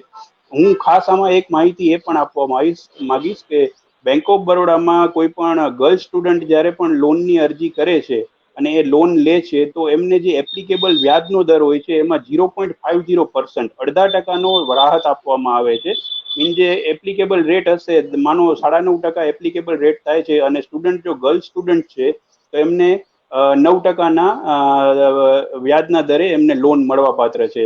આની પાછળનો હેતુ કન્યા કેળવણીનો છે, જે ગુજરાત ગવર્મેન્ટ અને કેન્દ્ર સરકારે આના માટે માર્ગદર્શિકા પણ બેંકોને આપેલી છે અને કન્યાઓના ઉજ્જવળ ભવિષ્ય માટે એમને 0.50 કન્સેશન રેટ ઉપર પણ બેંક લોન, એજ્યુકેશન લોન આપવામાં આવે છે. જી, અને બિલકુલ આપે ખૂબ સરસ માહિતી આપી. દિનેશભાઈ પરમાર આમાં કંઈ ઉમેરવા માંગે છે? જી દિનેશભાઈ. નમસ્કાર મિત્રો, રાણા સાહેબે બહુ સરસ માહિતી આપી. ખાસ કરીને જયારે સરકારી યોજનાની વાત હોય ત્યારે એક ઉમેદવારોના મનમાં બાબતો હોય છે કે અમારી લોન પાસ થઈ છે પણ અમને વ્યાજ સહાય નથી મળતી. તો આ જે એજ્યુકેશન લોન પરની સબસિડી છે એ આખો પ્લાન જે છે એ સ્કોલર વિદ્યાર્થીઓ આગળ આવે અને અન્ય વિદ્યાર્થીઓ પ્રોત્સાહિત થાય એ માટેની આખી પ્રોસેસ છે. એમાં ખાસ કરીને વિદ્યાર્થી જે કઈ સ્ટ્રીમમાં છે એ સામાન્ય પ્રવાહ કે સાયન્સ પ્રવાહ, એમાં 60% થી માર્ક લાવેલા હોવા જોઈએ. બીજું, આ સબસિડીનો લાભ માત્ર શેડ્યુલ બેંક, જે ભારતની કે ગુજરાતની શેડ્યુલ બેંક છે એમાંથી તમે લોન લીધી હશે તો જ મળશે, અન્યમાં નહીં મળે. એટલે વિદ્યાર્થીઓને ઘણીવાર કન્ફ્યુઝન રહેતું હશે કે અમે અહીંયાથી લીધી છે તો અમને મળતો નથી. ઘણીવાર સહકારી બેંકમાંથી લોન લીધેલી છે પણ ત્યાં આ યોજના લાગુ જ નથી પડતી કારણ કે શેડ્યુલ બેંક. તો આ એક પ્રશ્ન ખાસ હતો. બીજું કે જે મોરેટોરિયમ પીરિયડ છે એમાં પણ 2-3 બાબતો છે. ખાસ કરીને એવી છે કે જો તમે તમારો મોરેટોરિયમ 3 વર્ષનો હોય અને ક્યાંક તમે એટી કેટી લાયા કે નાપાસ થયા તો આ આપોઆપ આ જે સ્કીમ છે એ ખતમ થઈ જતી હોય છે. બીજું કે જે વિદ્યાર્થીઓને 10 લાખ રૂપિયા સુધી લોનની જે રકમમાં હોય છે એમાં પણ જુદી જુદી રીતે હોય છે. ખાસ કરીને રાણા સાહેબે કહ્યું કે સ્કોલર વિદ્યાર્થીઓને ખાસ હોય છે. તો આ જે લોન પરની વ્યાજ સબસિડી છે એ માત્ર ને માત્ર મેડિકલ અને ટેકનિકલ, એટલે કે ઉચ્ચ શિક્ષણ અને ટેકનિકલ બાબતોના જે વિદ્યાર્થીઓ છે એમને જ મળવા પાત્ર છે. એ બધાને નથી મળતી. ખાસ કરીને પીએચડી કરતા હોય તો નથી મળતી. બરોબર છે, એમ.કોમ કરતા હોય તો નથી મળતી. તો આ પ્રાયોરિટી ધોરણ ખાસ ધ્યાન રાખવાનું છે. બીજું કે એમની ખાલીની વાર્ષિક આવક છે એ 6 લાખથી નીચે હોવી જોઈએ, કોઈ પાત્ર છે. કારણ કે જે ક્રિમિલિયનના ધોરણો જે છે એ છે, ત્યાર પછી 6 લાખ ની આવક હોય. ઘણીવાર એવું થાય કે મમ્મી પપ્પા બે જોબ કરતા હોય અને વિદ્યાર્થી જયારે લોન લેવા જાય તો બંનેના મમ્મી પપ્પાની બંનેની આવક 6 લાખથી વધુ થઈ જતી હોય છે. ત્યારે એમને એજ્યુકેશન લોન જે છે એ મળે છે પણ આ વ્યાજ પર લોન પરની વ્યાજ સબસિડી છે તે મળતી નથી હોતી. તો આ ક્રાઇટેરિયા પણ વિદ્યાર્થીઓ ખાસ ધ્યાન રાખે. વિશેષ જે માહિતી એમને જોતી હોય તો એક નંબર છે 079 263 020 77 263 020 77 અને ઈમેલ આઈડી છે isel.kcg@gmail.com. આની ઉપર એક પોતાના પ્રશ્નો પૂછી છે. એટલે જો અહીંયા વિદ્યાર્થી કોઈ હોય તો ન રે, એ પણ ખાસ આપણે ધ્યાન દોરવું જોઈએ. Thank you. દિનેશભાઈ, આ ફોન નંબર અને ઈમેલ આઈડી આપ બંને પ્લીઝ ફરીથી એક વખત રિપીટ કરી લો, જેથી જે વ્યક્તિઓ નોંધી ના શક્યા હોય ફરીથી નોંધી લે. 079 ફોન નંબર છે 079 263 020 77 263 020 77. ઈમેલ આઈડી છે isel.kcg@gmail.com. અને વિશેષ જો હજી અમને માહિતી જોઈતી હોય તો વેબસાઇટ છે kcg.gujarat.gov.in. તમામ માહિતી મળી રહેશે. ઓકે મિત્રો, જી જી પ્લીઝ.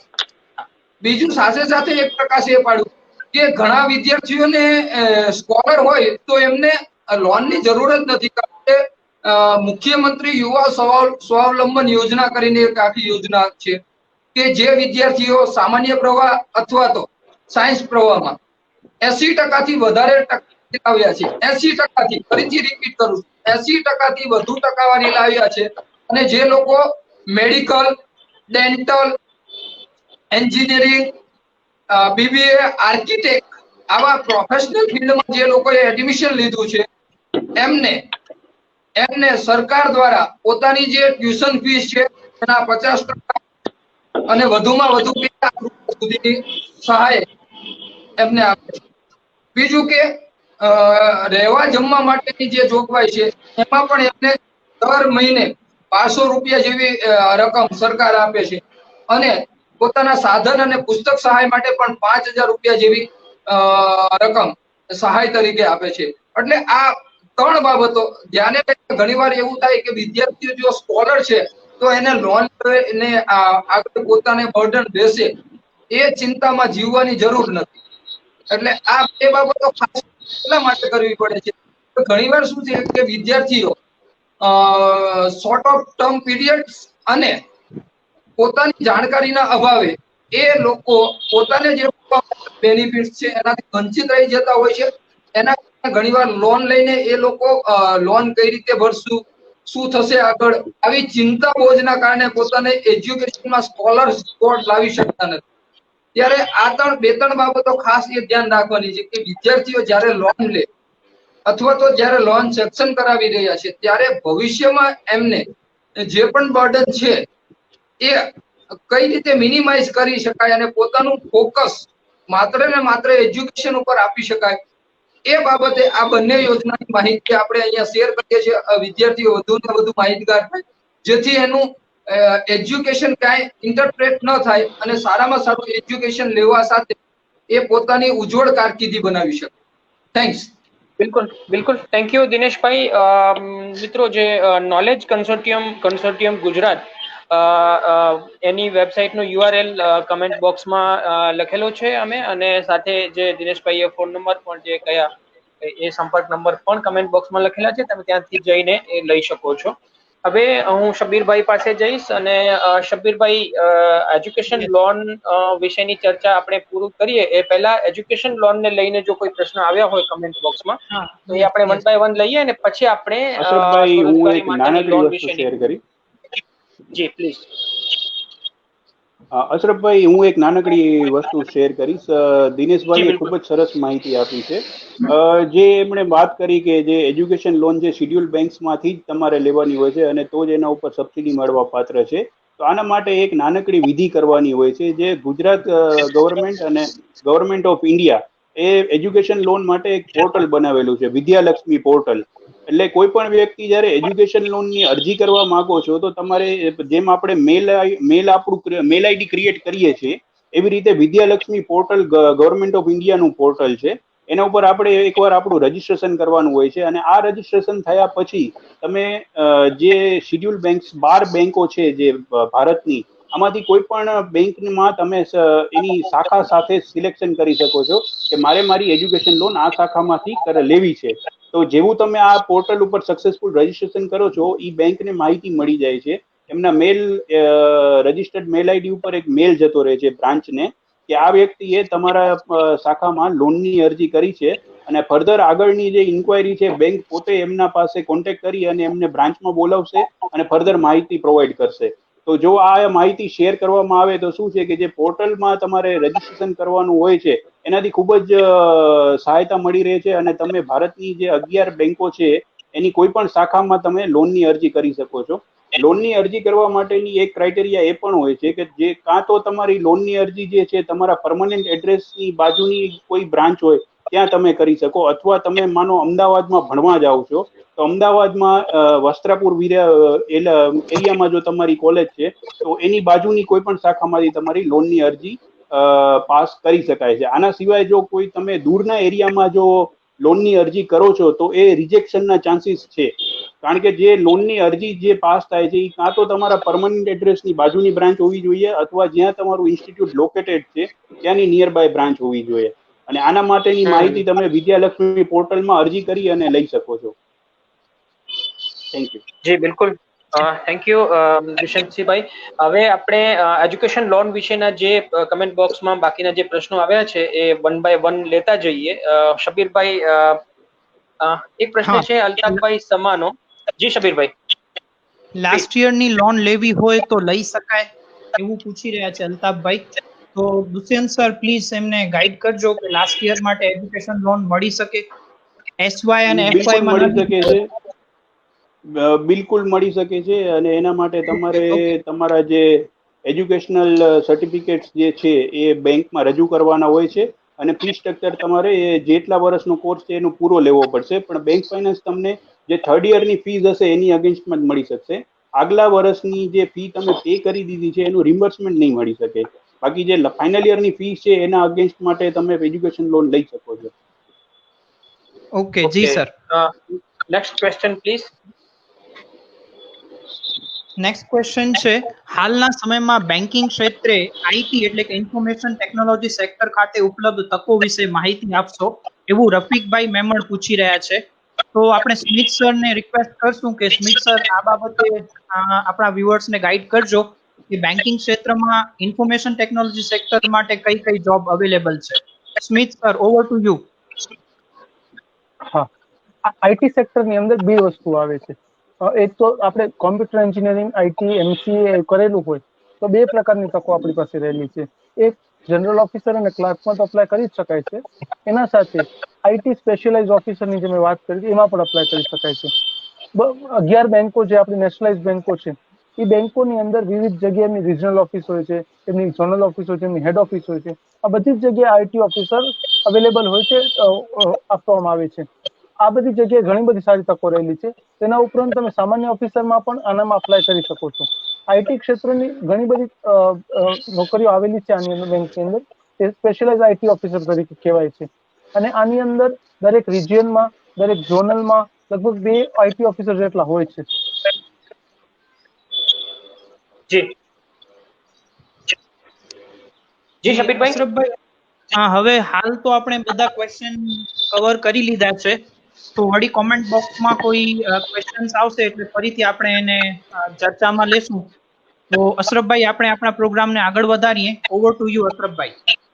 બિલકુલ, આ સેશનમાં દુષ્યંતસિંહભાઈએ અને સાથે દિનેશભાઈએ ખૂબ સરસ માહિતી આપી. આપ બંને કાર્યક્રમમાં બન્યા રહેજો અને લગતા જો કોઈ પ્રશ્નો આવશે તો આપણે કાર્યક્રમમાં છેલ્લે એ પ્રશ્નોનો સમાવેશ કરીશું. હવે આપણે શૈક્ષણિક લોન અભ્યાસ માટેની જે લોન મેળવવા માટેની જે છે ચર્ચા એને વિરામ આપીએ અને હવે આપણે સ્વરોજગારી માટેની લોન વિશેની ચર્ચા શરૂ કરીએ. મિત્રો, કોરોના વાયરસ COVID-19 ના પગલે આપણા અર્થતંત્રને મોટા પાયે અસર થઈ છે. એમાંય ખાસ કરીને નાના ધંધાર્થીઓ તો ખૂબ મુશ્કેલીનો સામનો એમને કરવો પડી રહ્યો છે. એમને પોતાનો કામ ધંધો નવેસરથી સેટ પણ કરવો પડી રહ્યો છે.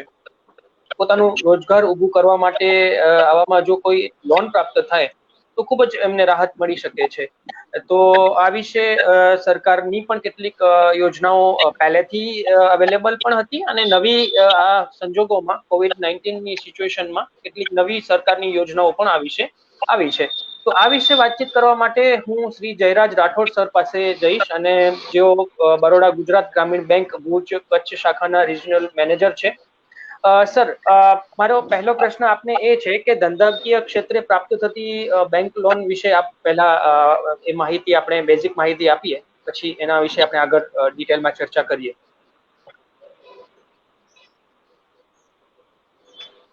હા, નમસ્કાર. હવે પહેલી વસ્તુ તો બેંક એક કોમર્શિયલ ઇન્સ્ટિટ્યૂટ છે, એટલે બેંક પણ પોતાનો નફો જોવે છે. એટલા માટે લોનો આપવી અને રિકવરી કરી બેંક એ બંને તરફ ધ્યાન આપીને ત્યારે જ લોન મંજૂર કરે છે. હવે ધંધાકીય લોન જો આપણે જોવા જઈએ તો કોઈ પણ પ્રકારની વાણિજ્ય કામ કે ધંધા માટે રોજગારી પ્રાપ્ત થઈ શકે એવા પ્રકારની જે કઈ એક્ટિવિટી હોય છે એ એક્ટિવિટી તમે શરૂ કરવા માંગો તો એના માટે બેંક લોન આપે છે. હવે ધંધા ઉદ્યોગો સ્થાપવા, દાખલા તરીકે હેન્ડીક્રાફ્ટ બનાવવું, ફેબ્રિકેશન કરવું, સ્ટીલ ઉદ્યોગ કરવો, કાપડ ઉદ્યોગ, ઇલેક્ટ્રિક સાધનો બનાવવા કે કેમિકલ્સ બનાવવું, દૂધની પ્રોડક્ટો બનાવી વેચવી, રેડીમેડ કપડા, એ બધા ઉદ્યોગોમાં આવે. અને બીજી વસ્તુ જોઈએ છે સર્વિસ એટલે વેપાર અને સર્વિસ એ હોય છે કે તમે નાનો વેપાર ચાલુ કરો, રોડ ટ્રાન્સપોર્ટ ઓપરેટરમાં તમે ટ્રાન્સપોર્ટેશનનું કામ કરો, એગ્રો બેઝ પ્રોસેસિંગ કરો, ટેલરિંગ કરો,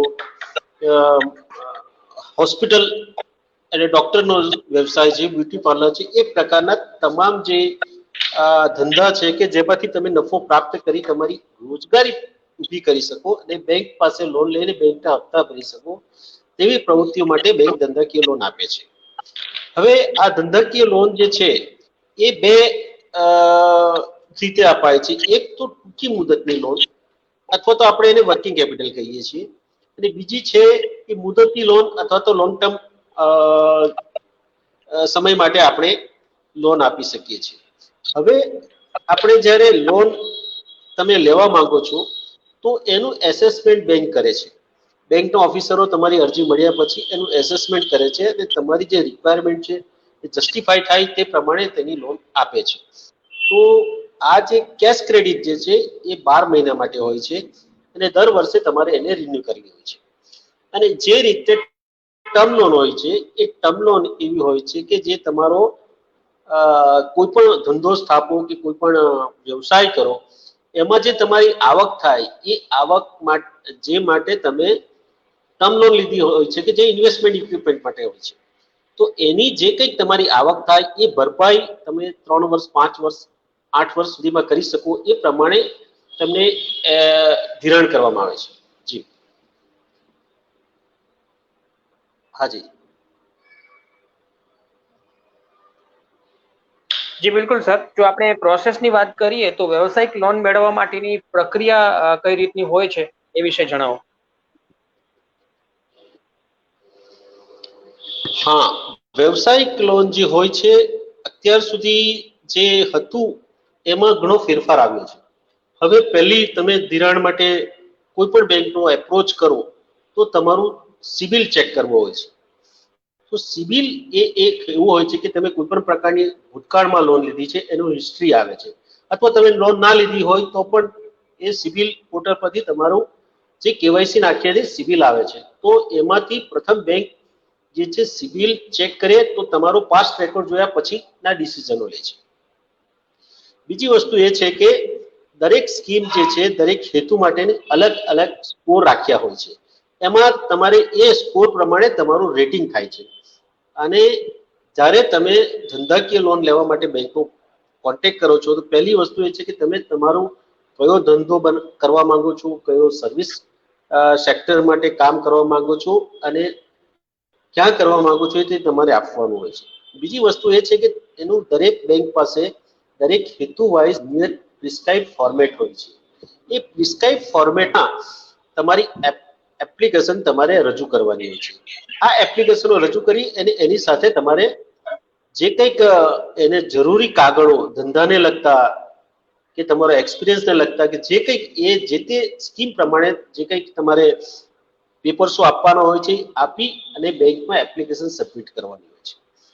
આ એપ્લિકેશન સબમિટ કર્યા પછી બેંક ઓફિસર જે છે એ તમારી એપ્લિકેશનને એનાલિસિસ કરે છે અને સ્ક્રુટિની કરે છે કે જોઈ છે કે તમે પૂરેપૂરી જે માહિતી બેંકને રિક્વાયર્ડ છે એ આપી છે કે કેમ. બીજી વસ્તુ છે કે દરેક મેં અગાઉ પણ વાત કરી છે કે પ્રોફિટ તમે ના કરશો તો લોનના હપ્તા ના ભરી શકશો.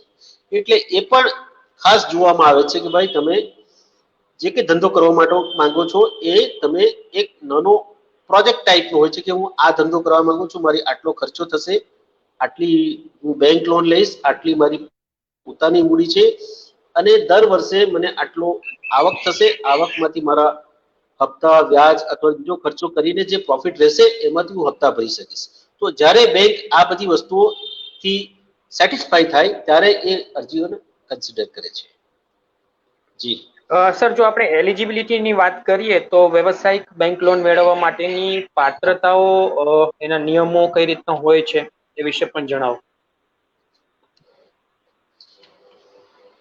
મેં આપને અત્યારે પહેલા જ કહ્યું છે કે એક તો સિબિલ બહુ મહત્વનું અંગ થઈ ગયું છે. સિબિલ જી કોઈ પણ બેંકમાં તમે જાઓ તો તમારું પહેલા સિબિલ રેકોર્ડ, સિબિલ સ્કોર એ જ તમને પાત્ર છો કે પાત્ર નથી એ પહેલી વસ્તુ કહે છે. બીજી વસ્તુ એ છે કે તમારી એજ, જે તમારી લોન લેવા માટે 21 વર્ષથી વધુ ઉંમર, કારણ કે લોન એગ્રીમેન્ટ તમારે કરવાનું હોય છે. ત્રીજી વસ્તુ જે છે કે જે ધંધો તમે કરવા માટે લોન લેવાની બેંકને એપ્લાય કરો છો એની નફાકારકતા અને એમાં તમારું પ્લાન એટલે કે તમારી પોતાની મૂડી કેટલી છે, બેંક લોન કેટલી લઈ શકશો, અને એ ક્યાં કરશો, એમાં સ્પર્ધા શું છે, તમારી કોમ્પિટન્સી શું છે, એ બધું તમારે બેંકને જણાવવાનું રહેશે. પછી જે કંઈક લોન લે છે એની ક્ષમતા, કેપેબિલિટી, એ બેંક જોઈ છે કે ભાઈ આ ધંધો કરવા માટે જે કંઈક પ્રમોટર છે, જે બોરોવર છે, એ સક્ષમ છે કે નહીં, એ બધું ચેક કરશે. એ જ પ્રમાણે તમે જો આ ધંધામાં લાંબા ટાઈમથી સંકળાયેલા હશો, એ તમારો પાસ્ટ રેકોર્ડ પણ ધ્યાનમાં લેશે કે જેથી એ લોન મંજૂર કરતી વખતે એ મહત્વનો ભાગ ભજવે છે. બીજી વસ્તુ છે કે ઘણી બધી લોનો કે ઘણા બધા ધંધાઓ ચાલુ કરવા માટે સરકારશ્રી ની કોઈક જગ્યાએ સેન્કશન, પરવાનગી અને યોગ્યતા હોય છે. એ યોગ્યતા તમે ધરાવો છો કે કેમ? કારણ કે અલગ અલગ સ્કીમ, અલગ અલગ એમાં ગવર્મેન્ટના અમુક નોર્મ્સ હોય છે, એ તમારે બોરોવરે એને પાડવાના હોય છે.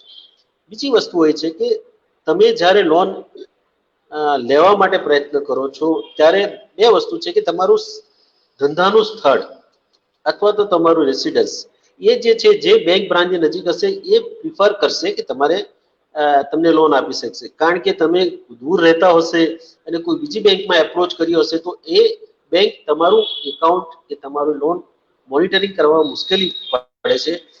તેમજ જે સરકારી લોનો છે કે જે ગવર્મેન્ટ સ્પોન્સર પ્રોગ્રામની અંદર આવે છે, એમાં તો સર્વિસ એરિયા પ્રિસ્ક્રાઇબ કર્યો છે કે સર્વિસ એરિયાની બેંક બ્રાન્ચ જ લોન આપવાની હોય છે. એટલે આ પ્રકારની જે છે એ પાત્રતામાં તમે જો બરાબર થાઓ તો તમારું પછી આગળ તમારી એપ્લિકેશન એક્સેપ્ટ થાય અને પ્રોસેસ થાય. જી બિલકુલ. અને સર, વિવિધ વ્યવસાયિક બેંક લોન અંગેની જે યોજનાઓ, જે સ્કીમ્સ અવેલેબલ છે એ વિશે પણ જણાવો. વિપુલભાઈ ચૌધરીએ પણ આ પ્રશ્ન પૂછેલો છે. જી સર. હવે વિવિધ, મેં અગાઉ પણ કહ્યું છે કે આપણે બેંક લોન એક જે છે એ ધંધા ઉદ્યોગો સ્થાપવા માટે આપે છે. બીજી લોનો જે છે તમે સેવા એટલે સર્વિસ સેક્ટર માટે છે, અને બીજું વેપાર માટે છે. તો આ પ્રકારની જે લોનો છે એ લોનો ઘણા બધા હેતુઓ માટે આપવામાં આવે છે. એટલે કોઈ પ્રિસ્ક્રાઇબ હેતુ કે અમુક લિમિટેશન માટે નહીં છે. કોઈ પણ તમે એક્ટિવિટી એવી કરો કે જેમાંથી પ્રોડક્શન થાય છે, પ્રોડક્શનમાંથી તમે આવક કરી શકો છો, બેંકના હપ્તા ભરી શકો. એ જ રીતે તમે કોઈ પણ સર્વિસ સેક્ટરમાં કામ કરો છો અને તમે રોજગારી ઊભી કરી શકો છો, અને એના માટે તમારે ઇક્વિપમેન્ટ જરૂર છે કે ટર્મ લોન, એટલે કે જે સાધનો વસાવવાની જરૂર છે, તો એના માટે આપણે ટર્મ લોન આપી શકીએ. હવે નોર્મલી જોવા જઈએ તો ટ્રાન્સપોર્ટ ઓપરેટર છે, તો એના માટે દાખલા તરીકે ઓટો રિક્ષા, ટેમ્પો, ટ્રક બધા માટે આપણે ધિરાણ કરી શકીએ છીએ. એ જ પ્રમાણે એને ડે ટુ ડે નું જે કંઈ વર્કિંગ જે છે એ જો રિક્વાયરમેન્ટ હોય તો એને વર્કિંગ કેપિટલ લોન પણ આપી શકીએ છીએ. એ જ પ્રમાણે આપણે નાના ધંધાદારી, દુકાનદારો માટે પણ ધિરાણ કરી શકીએ છીએ. ત્રીજી વસ્તુ એ છે કે ઘણી બધી વસ્તુ એવી છે કે જે પહેલા એવું હતું કે ભાઈ વર્કિંગ કેપિટલ લેવું તો તમારી કેશ ક્રેડિટની સામે તમારું વર્કિંગ કેપિટલ જે છે એ તમારે એચપી ઓફ ગુડ્સ કરવું પડે છે. આજના જમાનામાં વારંવાર એનું સ્ટોક સ્ટેટમેન્ટ અને એ બધું આપવું મુશ્કેલી છે, તો એના માટે બેંકે ટ્રેડર્સ લોન કાઢી છે. ટ્રેડર્સ લોન એવી છે કે તમે ગમે એટલું ટર્નઓવર કરો અને તમારું ટર્નઓવર અને તમારી જે કંઈક બેંકને આપી સિક્યુરિટી, ઇમૂવેબલ પ્રોપર્ટી હોય છે, એ બેના રેશિયાની અંદર તમને એ લિમિટ વાપરવાની મળે છે અને તમે ટર્નઓવર કરી શકો છો. એ જ રીતે કોઈ ડોક્ટર્સ હોય કે એને પોતાનું ડિસ્પેન્સરી ખોલવું હોય, તો એ ડિસ્પેન્સરી ખોલવા માટે હોસ્પિટલ મકાન બનાવવું હોય, ઇક્વિપમેન્ટ લેવું હોય, એ માટે પણ લોન મળી શકે. હવે આપણે કચ્છમાં જોઈએ તો હેન્ડીક્રાફ્ટ જે છે એ ખૂબ સારો ધંધો ફૂલી ફાલે છે. તો એ હેન્ડીક્રાફ્ટ ધંધા માટે તમે કોઈ મશીનરી મેળવવા માંગતા હો તો એના માટે પણ ટર્મ લોન મળી શકે છે. અથવા તો તમારી મશીનરી છે અને તમે માલ સામાન કાચો લાવો છો, એ રિપેર કરીને પાછો આપો છો, એના માટે જે તમને મૂડીની રિક્વાયરમેન્ટ છે કે જે કે ફંડ જોઈએ છે, એ તમારી પાસે પૂરતા પ્રમાણમાં ફંડ ના હોય તો એના માટે પણ બેંક વર્કિંગ કેપિટલ આપી શકે છે. તો આ પ્રકારની જે કોઈ ધંધો છે, જે કોઈ રોજગારી છે કે જેમાંથી આવક થઈ શકે છે અને એલિજિબલ એક્ટિવિટી છે, તો તે દરેક માટે બેંક લોન આપે છે. બિલકુલ. સર, બેંક લોનની ભરપાઈ કરવા અંગેની માહિતી અને એના વ્યાજ વિશેની માહિતી ને એ વિશેના પ્રશ્નો માટે હું આપની પાસે આવું એ પહેલા હું દિનેશભાઈ પરમાર પાસે જઈશ, જેઓ સ્વરોજગારી લોન વિશેની બાબતમાં કંઈક ઉમેરવા માંગે છે. અને એના પછી હું દુષ્યંતસિંહ રાણાભાઈ પાસે પણ જઈશ, જેઓ COVID-19 ને લગતે જે સરકારી યોજનાઓ, સરકારી જે યોજના આવી છે લોન માટેની એ વિશે જણાવશે. પણ પહેલા હું દિનેશભાઈ પાસે જઈશ. જી દિનેશભાઈ. નમસ્કાર મિત્રો. ખાસ કરીને જે છે ઉમેદવારો એમના પ્રશ્નો છે કે સ્વરોજગાર માટેની યોજનાઓ કઈ છે. તો સ્વરોજગાર માટેની 3 યોજનાઓ છે ખાસ કરીને. એક તો છે નાના પાયા માટેની યોજનાઓ, એક છે MSME માટેની યોજનાઓ અને એક છે એ મોટા ઉદ્યોગો માટેની યોજનાઓ. જો નાના પાયે એટલે કે તમે તમારા ઘરે જ પોતાની રોજગારી ઊભી કરવા માંગો છો, પોતાનું નાણાકીય સાહસ કરીને. ખાસ કરીને અહીંયા કચ્છમાં આપણે જોઈએ તો રોજગારીના ક્ષેત્રે જોઈએ તો ભરત ગૂંથણ છે, નાના નાના જે કંઈ છે પશુપાલન છે, એ જ રીતે જોવા જઈએ તો પોતાનો બાગાયતી પાકની જે છે, તો એમાં ખાસ કરીને માનવ સાધન કલ્યાણ યોજના છે, માનવ કલ્યાણ યોજના, એ ખાસ ઉપયોગી નીવડી શકે કે એમાં જે છે BPL પરિવાર જેનો 0 થી 16 નો સ્કોર છે એ ગ્રામ પંચાયતમાં જઈને તમે તમારું BPL માં નક્કી કરી શકો છો. ત્યાં છે એ લોકોની ગ્રામ્ય ક્ષેત્રે એટલે કે BPL પરિવારોના જે સભ્યો છે એમની ગ્રામ્ય ક્ષેત્રે 1,20,000 રૂપિયા સુધીની આવક મર્યાદા હોય, એટલે કે એનાથી નીચી હોય, અને શહેરી ક્ષેત્રે 1,50,000 એટલે કે 1.5 લાખ રૂપિયા સુધીથી નીચેની આવક મર્યાદા ધરાવતા હોય. આવા લોકોને સાધન સહાયની હોય છે. કુંભારી કામ કરતા હોય, સુથારી કામ કરતા હોય, દરજી કામ કરતા હોય, અથવા તો પોતાની ખેતી જે છે ખેતમાં ખેતમજૂરી તરીકે કરતા હોય અને એમને પોતાની નાનકડી ઘંટી નાખવી છે કે નાનકડો કોઈ વ્યવસાય ચાલુ કરવો છે, તો એમને જિલ્લા ઉદ્યોગ કેન્દ્ર તરફથી આ લોન માનવ સાધન કલ્યાણ યોજના છે એનો લાભ મળતો હોય છે. આ માટે એમણે મામલતદારનું અથવા તો TDO નું પોતાની આવકનું પ્રમાણપત્ર, પોતાનો BPL માં સમાવેશ છે એનું લિસ્ટ, પોતાની આવક મર્યાદા આ છે, પોતે આ ધંધો શરૂ કરવા માંગે છે એનો આવડત છે, એ બાબતની જે કંઈ જરૂરી પત્રો પ્રમાણપત્ર એ કરવા જરૂરી છે, એ બધા જોઈન્ટ કરવા સાથે એમને જિલ્લા ઉદ્યોગ કેન્દ્રમાં જઈને એક અરજી કરવાની હોય છે અને એ રીતે એમને એક મળવા પાત્ર છે. બીજી એક એવી જ યોજના છે, મેં કીધું ને કે MSME એટલે કે મીડિયમ અને સ્મોલ પ્રકારના જે વ્યવસાયો છે કે જેમાં 1 લાખથી લઈને 10 લાખ રૂપિયા સુધીની નાણાકીય જરૂરિયાતો રહેતી હોય છે, નાણાકીય જરૂરિયાતો પડતી હોય છે. તો આની માટે પણ ખાસ કરીને જે વીજળી એટલે કે ઇલેક્ટ્રિસિટી, આ વીજળીના માધ્યમથી જે ઉપકરણો ચાલે છે એવા ધંધા રોજગાર માટે સરકારની એક લોન છે, એનું છે જ્યોતિ ગ્રામોદ્યોગ વિકાસ યોજના. અને આ ખાસ કરીને ગ્રામીણ વિસ્તારના લોકો માટે છે કે જે ગ્રામ્ય ક્ષેત્રમાં રહે છે અને ત્યાં ગ્રામ્ય ક્ષેત્ર પોતાની આત્મનિર્ભર બનવું છે, પોતાની આજીવિકા શરૂ કરવી છે, એવા લોકો માટે છે. અને એમને જે છે એ વીજળીથી ચાલતા સાધનો જે છે, મેં કહ્યું ને કે દળવાની ઘંટી નાખવી, બરોબર છે, જે ચાકડાઓ છે એમાં આધુનિકીકરણ લાવવું, કુંભારી કામ કરતા હોય તો, સુથારી કામ કરતા હોય તો એમને ઇલેક્ટ્રિક બેન્સો છે, એમના ઇલેક્ટ્રિક જે ઉપકરણો ઇન ધ સેન્સ કે જે ક્ષેત્રમાં પોતાની રોજગારી એ લોકો ઊભી કરવા માંગે છે, વિકાસ કરવા માંગે છે, એમાં જે ઇલેક્ટ્રિક સાધનોનો, ઇલેક્ટ્રિક મશીનોનો ઉપયોગ હોય, એમ માટે આ જ્યોતિ ગ્રામોદ્યોગ વિકાસ યોજના ખાસ કરીને ગ્રામ્ય ક્ષેત્ર માટે છે.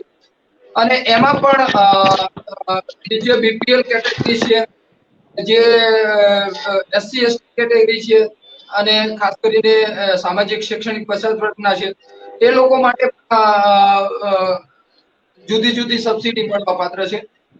એટલે કે SC વિકલાંગો છે તો એમને 30% સુધીની જે પોતાની લોનની રકમ છે એની 30% સુધીની સબસિડીની સહાય મળે છે, જ્યારે અન્ય માટે 25% સુધીની સબસિડીની જે છે સહાય મળે છે. પણ આ માત્ર ને માત્ર 10 લાખ કે તેથી ઓછી ઓછી મૂડી રોકાણ હોય ત્યારે એટલે કે એમની લોન 10 લાખથી ઓછી હોય ત્યારે જ એમને, જો 10 લાખથી વધુ એટલે કે 10 લાખથી 25 લાખ સુધી માત્ર ગ્રામ્ય વિસ્તાર માટે, ફરીથી હું પોઈન્ટ નોટેટ કરું છું, માત્ર ગ્રામ્ય વિસ્તાર માટે આ લોન છે અને ગ્રામ્ય રોજગારી, સ્વરોજગારી અને એના ઉદ્યોગ વ્યવસાયને ફોકસમાં લાવવા માટેની છે. તો ત્યારે એમને 30% પ્લસ બાકીની 10% રકમ એ મળવા પાત્ર છે એસટી, એસટી અને વિકલાંગો માટે. જ્યારે અન્ય માટે લોનના 10%, 10 લાખની લોનના 25% અને અન્ય લોન 10 લાખ એના 10% એ મળવા પાત્ર છે. એટલે 10 લાખ સુધી એમને 25% સહાય મળશે, જ્યારે 11 લાખથી 25 લાખ સુધીની જે છે એમાં 10% સહાય મળશે. આ બંને છે. એમાં એક વસ્તુ ખાસ કમ્પોનન્ટ છે કે તમને જે લોન મળવા પાત્ર છે, તમને જે લોન મળશે એના 90% રકમ જ, એટલે કે માનો કે તમારો 10 લાખનો પ્રોજેક્ટ રિપોર્ટ છે, આ પ્રોજેક્ટ રિપોર્ટ ખાસ જરૂરી હોય છે. ઘણી વાર શું કે લોન ન મળવાનું કારણ પણ છે, એટલે આપણે આગળ પછી જોશું.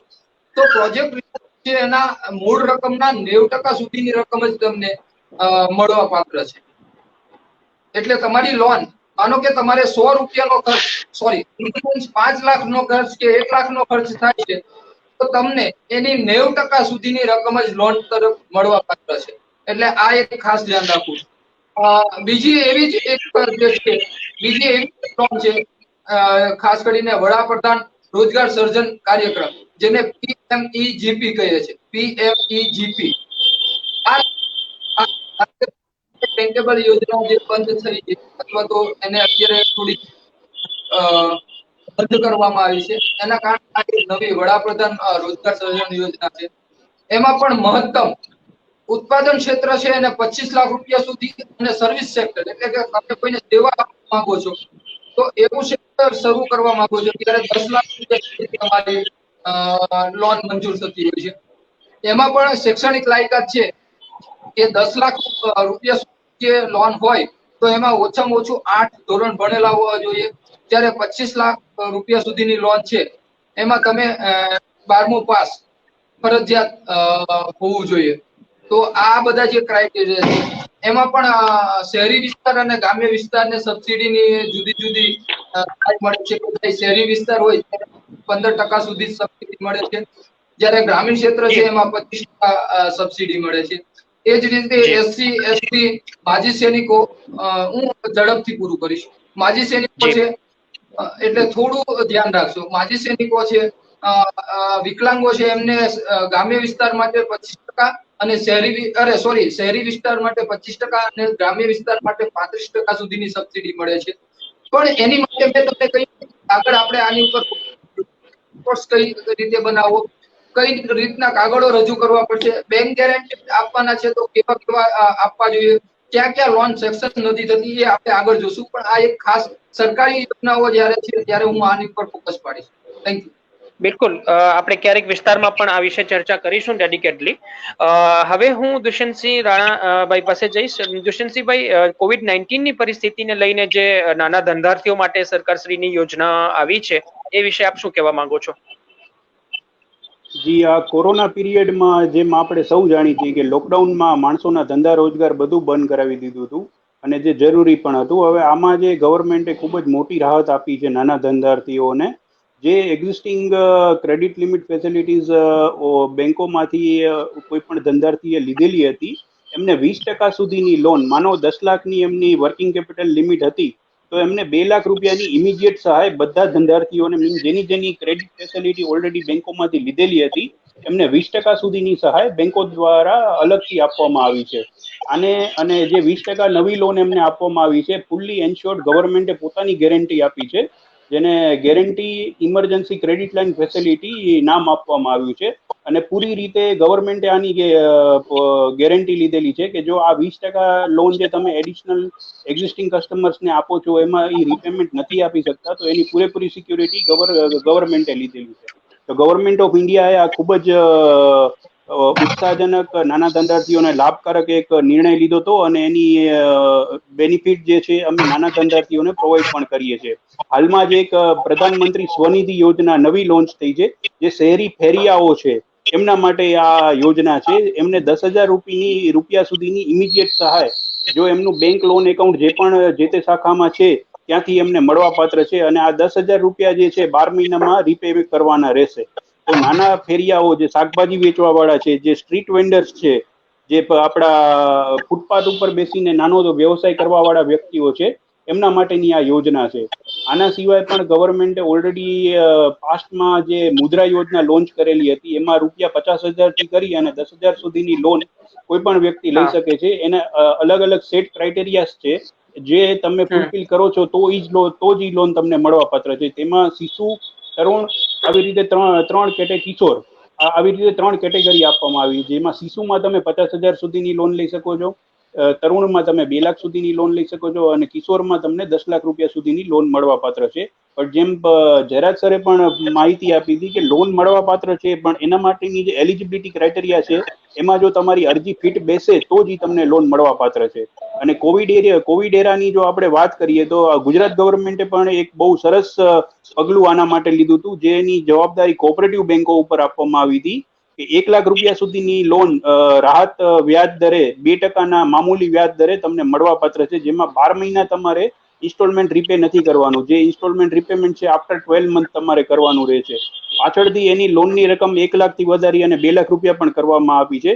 તો જે પણ વ્યક્તિ નાનો વ્યવસાયી છે, જેની લોન ઓલરેડી કોઓપરેટિવ બેંકોમાં હતી અથવા એનો ખાતેદાર છે, તો એ આ લોનનો લાભ લઈ શકે છે. લોન લેવા પાછળનો હેતુ જે વ્યક્તિનો સાચો હશે એને બેંક લોન સરળતાથી મળે છે. જે આપણે વસ્તુ વિચારીએ છીએ કે આટલી બધી લોનની માહિતી અમને આપવામાં આવે છે પણ બેંક લોન અમને મળતી નથી, તો એનું પાછળનું રીઝન પણ છે કે જ્યારે કોઈ પણ વ્યક્તિને લોન આપવામાં આવે છે તો એ રીપે થશે કે નહીં એની કેલ્ક્યુલેશનની જવાબદારી પણ બેંકો ઉપર જ રહેલી છે. જયરાજ સરે બહુ વિગતવાર આની માહિતી આપી હતી, હું બહુ સમય નહીં લઉં આના માટે.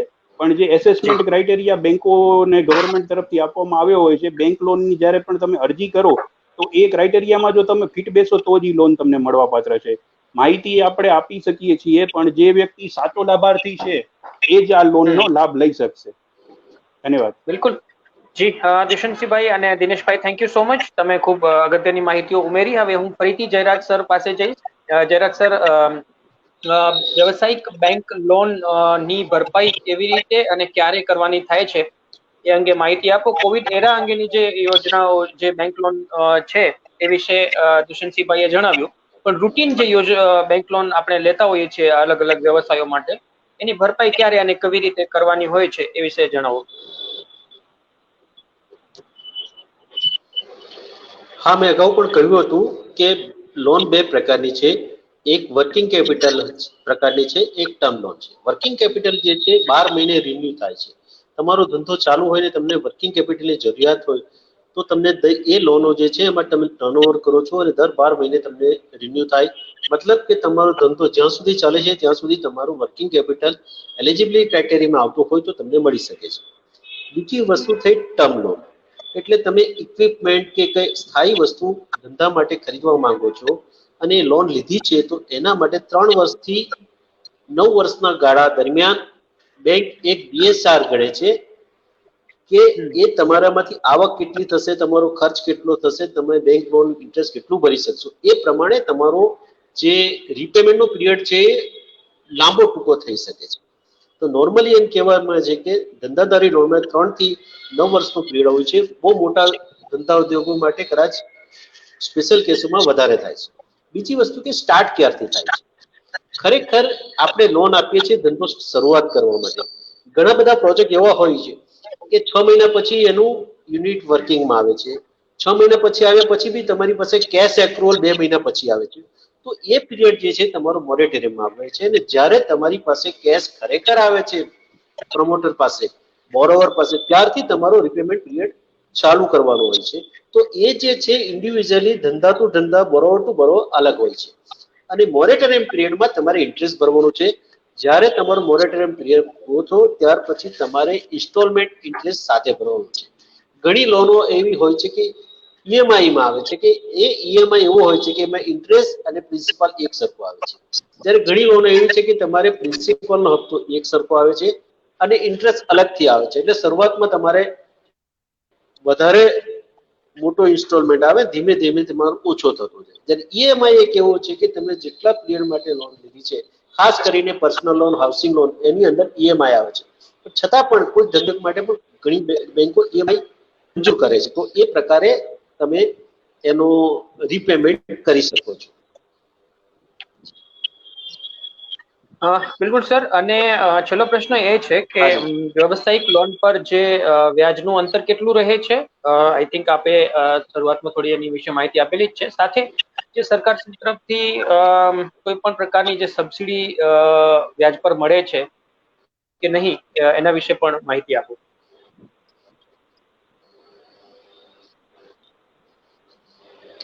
હા, જરૂર.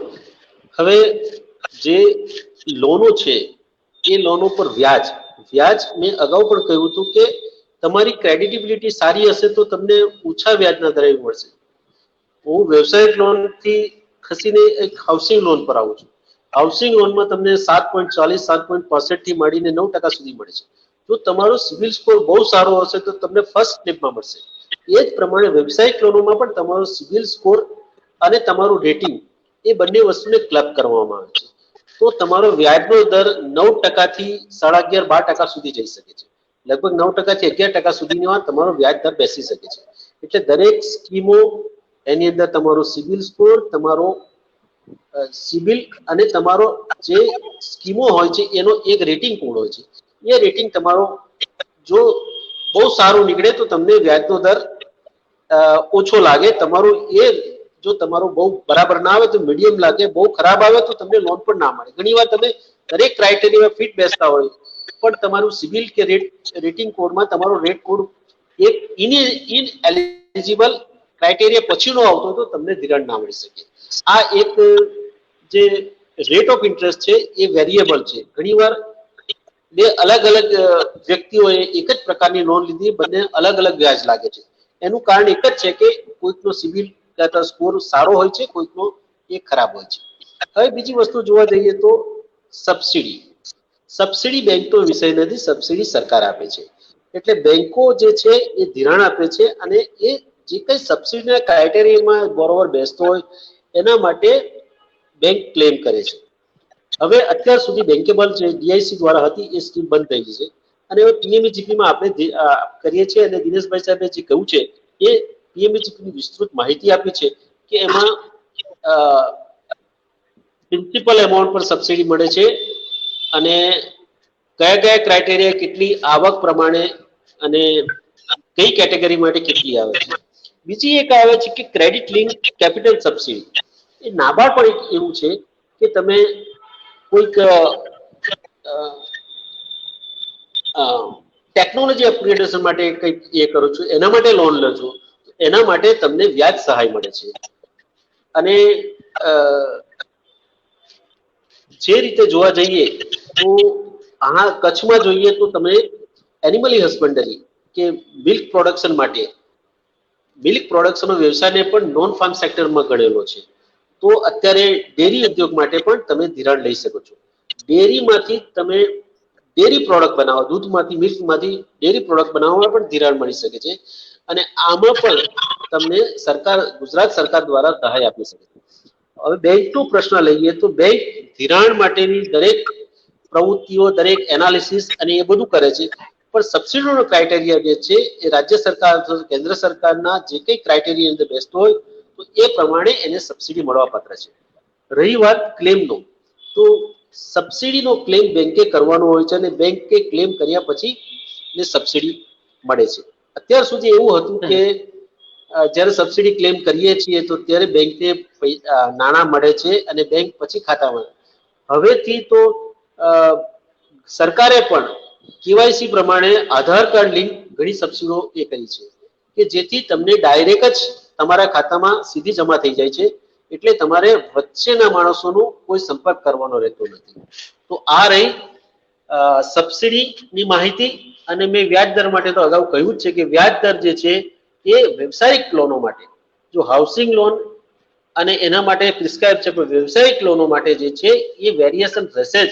કારણ કે તમારા સ્કોરમાં સ્કોર કેટલા આવે છે જે તેનું મોડેલના, અને તમારો સિવિલ સ્કોર શું છે, આ બધું જે કર્યા પછી તમારી ધિરાણ અને ધિરાણ પર વ્યાજ નક્કી થાય છે. Thank you.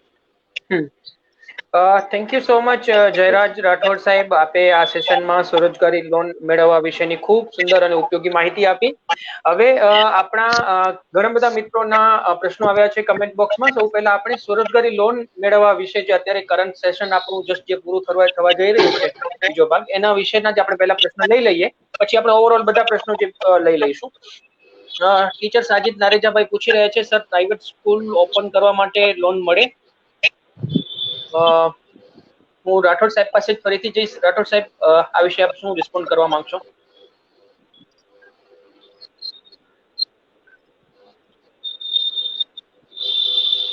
પ્રાઇવેટ સ્કૂલો માટે લોન મળી શકે, પરંતુ બેંકો એને એન્કરેજ નથી કરતી, કારણ કે જ્યારે ડિફોલ્ટ કરે છે ત્યારે એક સંસ્થા અથવા તો જેમાં સ્ટુડન્ટ્સો ભણતા હોય એ સંસ્થા બંધ કરવાનો કે અથવા તો એની પ્રોપર્ટી એટેચ કરવાનો સમય આવે એ માટે બેંક મુશ્કેલી અનુભવે છે. એટલે પ્રાઇવેટ સ્કૂલો માટે લોન તો મળી શકે છે, પણ મોટા ભાગે બેંકો એને કન્સિડર નથી કરતી. જી શબીરભાઈ, નેક્સ્ટ ક્વેશ્ચન.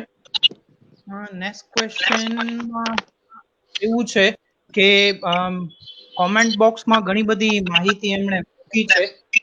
મનજીભાઈ મહેશ્વરી, મનજીભાઈ મહેશ્વરીએ 4-5 પ્રશ્નો પૂછેલા છે. આઈ થિંક એમના બધા પ્રશ્નો આપણે વન બાય વન લઈ લઈએ. જી જી, હું એમના ક્વેશ્ચન રિફ્લેક્ટ કરી રહ્યો છું સ્ક્રીન ઉપર.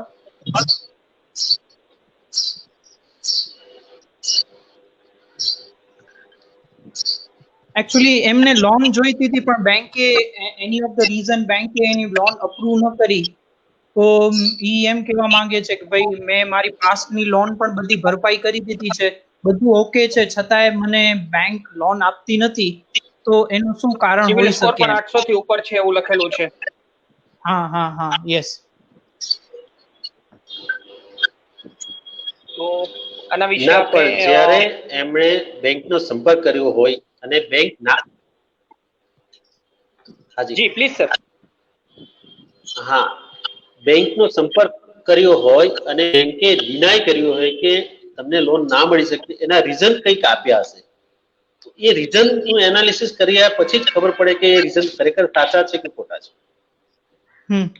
એ જરૂરી છે અને એ બેંક લેવલનો પ્રશ્ન લાગે છે. આપણે આ પ્રોગ્રામમાં એનો આન્સર પર્ટિક્યુલર ના આપી શકીએ કે ભાઈ આ કારણથી લોન નથી મળતી, બધું ઓકે છે છતાંય પણ, કારણ કે લોન ના કન્સિડરેશનમાં ઘણા એવા માઇક્રો પેરામીટર્સ હોય છે, નાની નાની બાબતો હોય છે કે જેનામાં આપણે એલિજિબલ ન થઈએ તો આપણને એવું લાગે કે ભાઈ આપણે એલિજિબલ છીએ, પણ ખરેખર એ ક્રાઇટેરિયામાં આપણે મેચ ન બેસતા હોઈએ.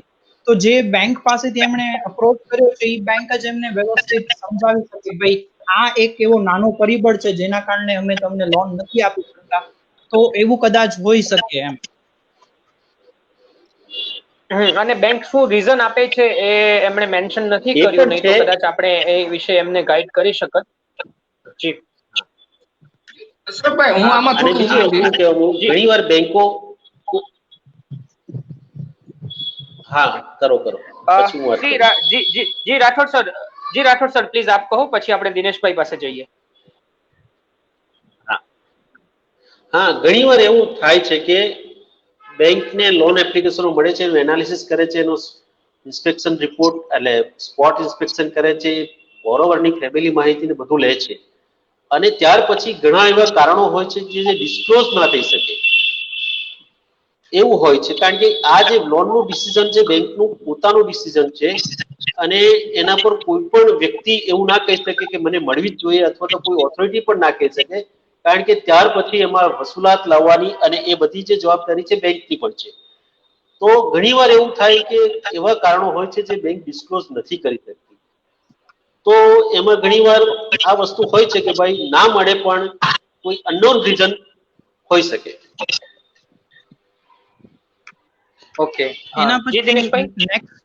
નેક્સ્ટ ક્વેશ્ચન આપણે જ્યારે અમે સરકારી જે કમિટી છે જેમાં ખાસ કરીને મેં કહ્યું કે જિલ્લા ઉદ્યોગ કેન્દ્ર તરફથી જે પણ લોન મળે છે, તો એ સ્વનિર્ભર યોજનામાં અમારે જે આ લોનિંગની જે પ્રોસેસ કરવાની હોય છે, ત્યારે અમારા ધ્યાનમાં આવ્યું છે મોસ્ટ ઓફલી કે ઘણીવાર જે મેં કહ્યું ને કે project reports is very important for the loaning section. મેં કહ્યું ને કે ઘણીવાર જે લોકો પ્રોજેક્ટ રિપોર્ટ્સ બનાવે છે, જે પ્રોજેક્ટ રિપોર્ટ્સ બનાવ્યો હોય, માનો કે મેં 5 લાખ રૂપિયાનો પ્રોજેક્ટ રિપોર્ટ્સ બનાવ્યો છે, પણ ખરેખર એ વ્યવસાય માટે, એ ધંધાને અપડેટ કરવા માટે કે એના વિકાસ માટે માત્ર 3 લાખ રૂપિયાની જ મૂડીની જરૂર હોય છે, અથવા તો 2 લાખ રૂપિયાની જ મૂડીની જરૂર હોય છે. જ્યારે હું 5 લાખ રૂપિયા સુધીનો પ્રોજેક્ટ રિપોર્ટ્સ બનાવીને લઈ ગયો હોઉં છું. તો આવા જે કારણો છે એના કારણે રિફ્યુઝ થતી હોય છે લોનિંગ. બીજું મેન વસ્તુ મેન વસ્તુ એ છે કે જે ડોક્યુમેન્ટ્સ પ્રોપર વે થી આપવાના હોય, એમણે એક ધ્યાન, મને ખાસ ધ્યાન આવ્યું કે એમણે બધી જ લોનો ભરી દીધી છે, એમનો સિબિલ 800 છે. કહેવાનું એમ કે જે લોન્સ એમણે લીધી હશે, ક્યાંક ને ક્યાંક જો હપ્તામાં ગેપ રહી ગઈ હશે, અથવા તો સમયસર હપ્તા નહીં ચૂકવ્યા હોય, તો આ પણ કારણો હોય છે. કારણ કે ઘણી બધી વાર આવી કારણોસર પણ બેંક રિફ્યુઝ કરતી હોય છે લોન. તો આ મેન બાબતો છે, પ્રોજેક્ટ ડોક્યુમેન્ટ્સ અને ગેરંટેડ. આ 3 બાબતો ઓકે હોય છે તો મોસ્ટ ઓફ અમે જોયું છે કે બેંક રિફ્યુઝ નથી કરતી. ઓકે, આપણે ઝડપથી પતાવીએ, ઘણા પ્રશ્નો છે. જી શબીરભાઈ, આપ નેક્સ્ટ ક્વેશ્ચન જીગરભાઈ ગરવાનો લઈ રહ્યા હતા. સર, બેંકમાં હમણાંથી એક્સપિરિયન્સ લેવો છે અને આગળ બેંકમાં જ કારકિર્દી બનાવી છે, એટલે સર બેંકમાં ક્યાંક વેકન્સી હોય તો જવાબ આપજો પ્લીઝ, રિક્વેસ્ટ. એમને હું બે વસ્તુ કહીશ કે એક તો પેલા જો એમણે રજીસ્ટ્રેશન કરાવ્યું છે, સોરી, તો જે તે જિલ્લા રોજગાર કચેરીમાં પોતાનું નામની નોંધણી કરાવજો. કારણ કે બેંકની જ્યારે પણ જગ્યા આવતી હોય છે જે તે જિલ્લામાં, તો એ લોકો અમને જાણ કરતા હોય છે. એ સિવાય હું આગળ અશરફભાઈને કહીશ કે સાહેબ વિશેષ માહિતી આપે. જી, આઈ થિંક અજાણી સાહેબ. હા સાહેબ, બેંકમાં જે મેં વાત કરી હતી કે 2 પ્રકારની હોય છે. રાષ્ટ્રીયકૃત બેંકો માટે તો IBPS થ્રુ થાય છે, અને જેમાં જયરાજ સરે બહુ સરસથી વાત કરી હતી કે DSA અને બેંક મિત્ર.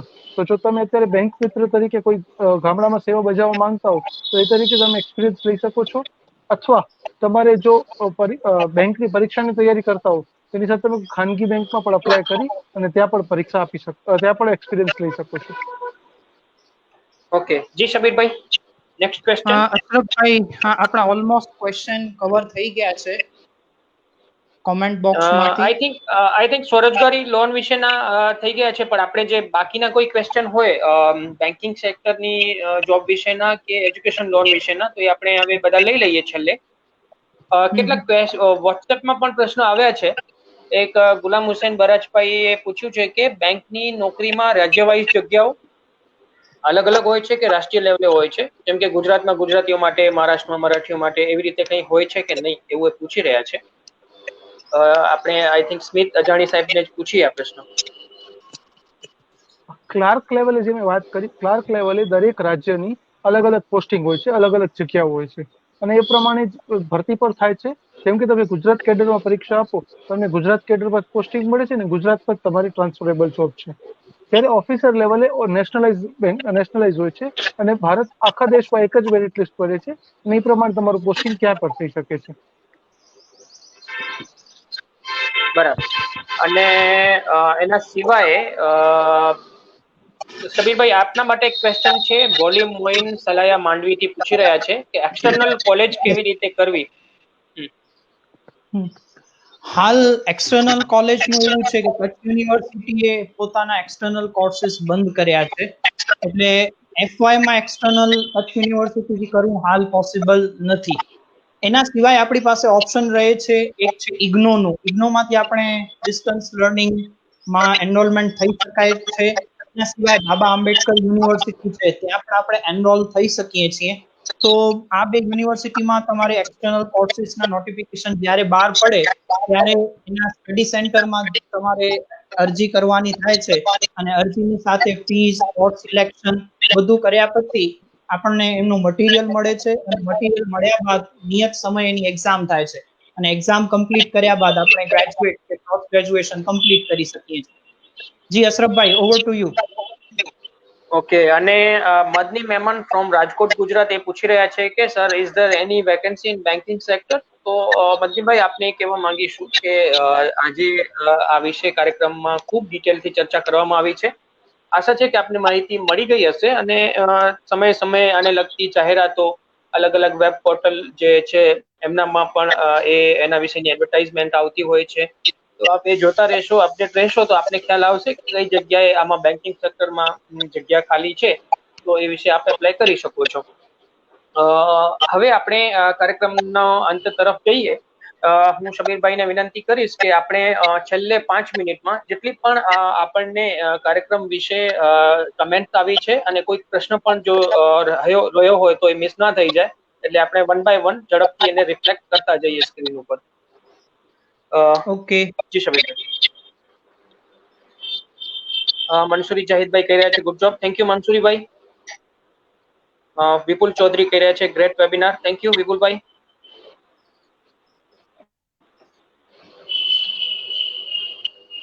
Arun N. Khatri કહી રહ્યા છે very good job, nicely organised, very clear and easy to understand. Thank you so much Arun Khatri સાહેબ. તેમણે પણ બેન્કિંગ ક્ષેત્રમાં સેવા બજાવીને નિવૃત્ત થયા છે. રાકેશભાઈ પંડ્યા કહી રહ્યા છે thank you sir, thank you to you also રાકેશભાઈ. વિપુલ પરમાર રાજકોટથી કહી રહ્યા છે અમેઝિંગ ઇન્ફોર્મેશન, થેન્ક યુ વિપુલભાઈ.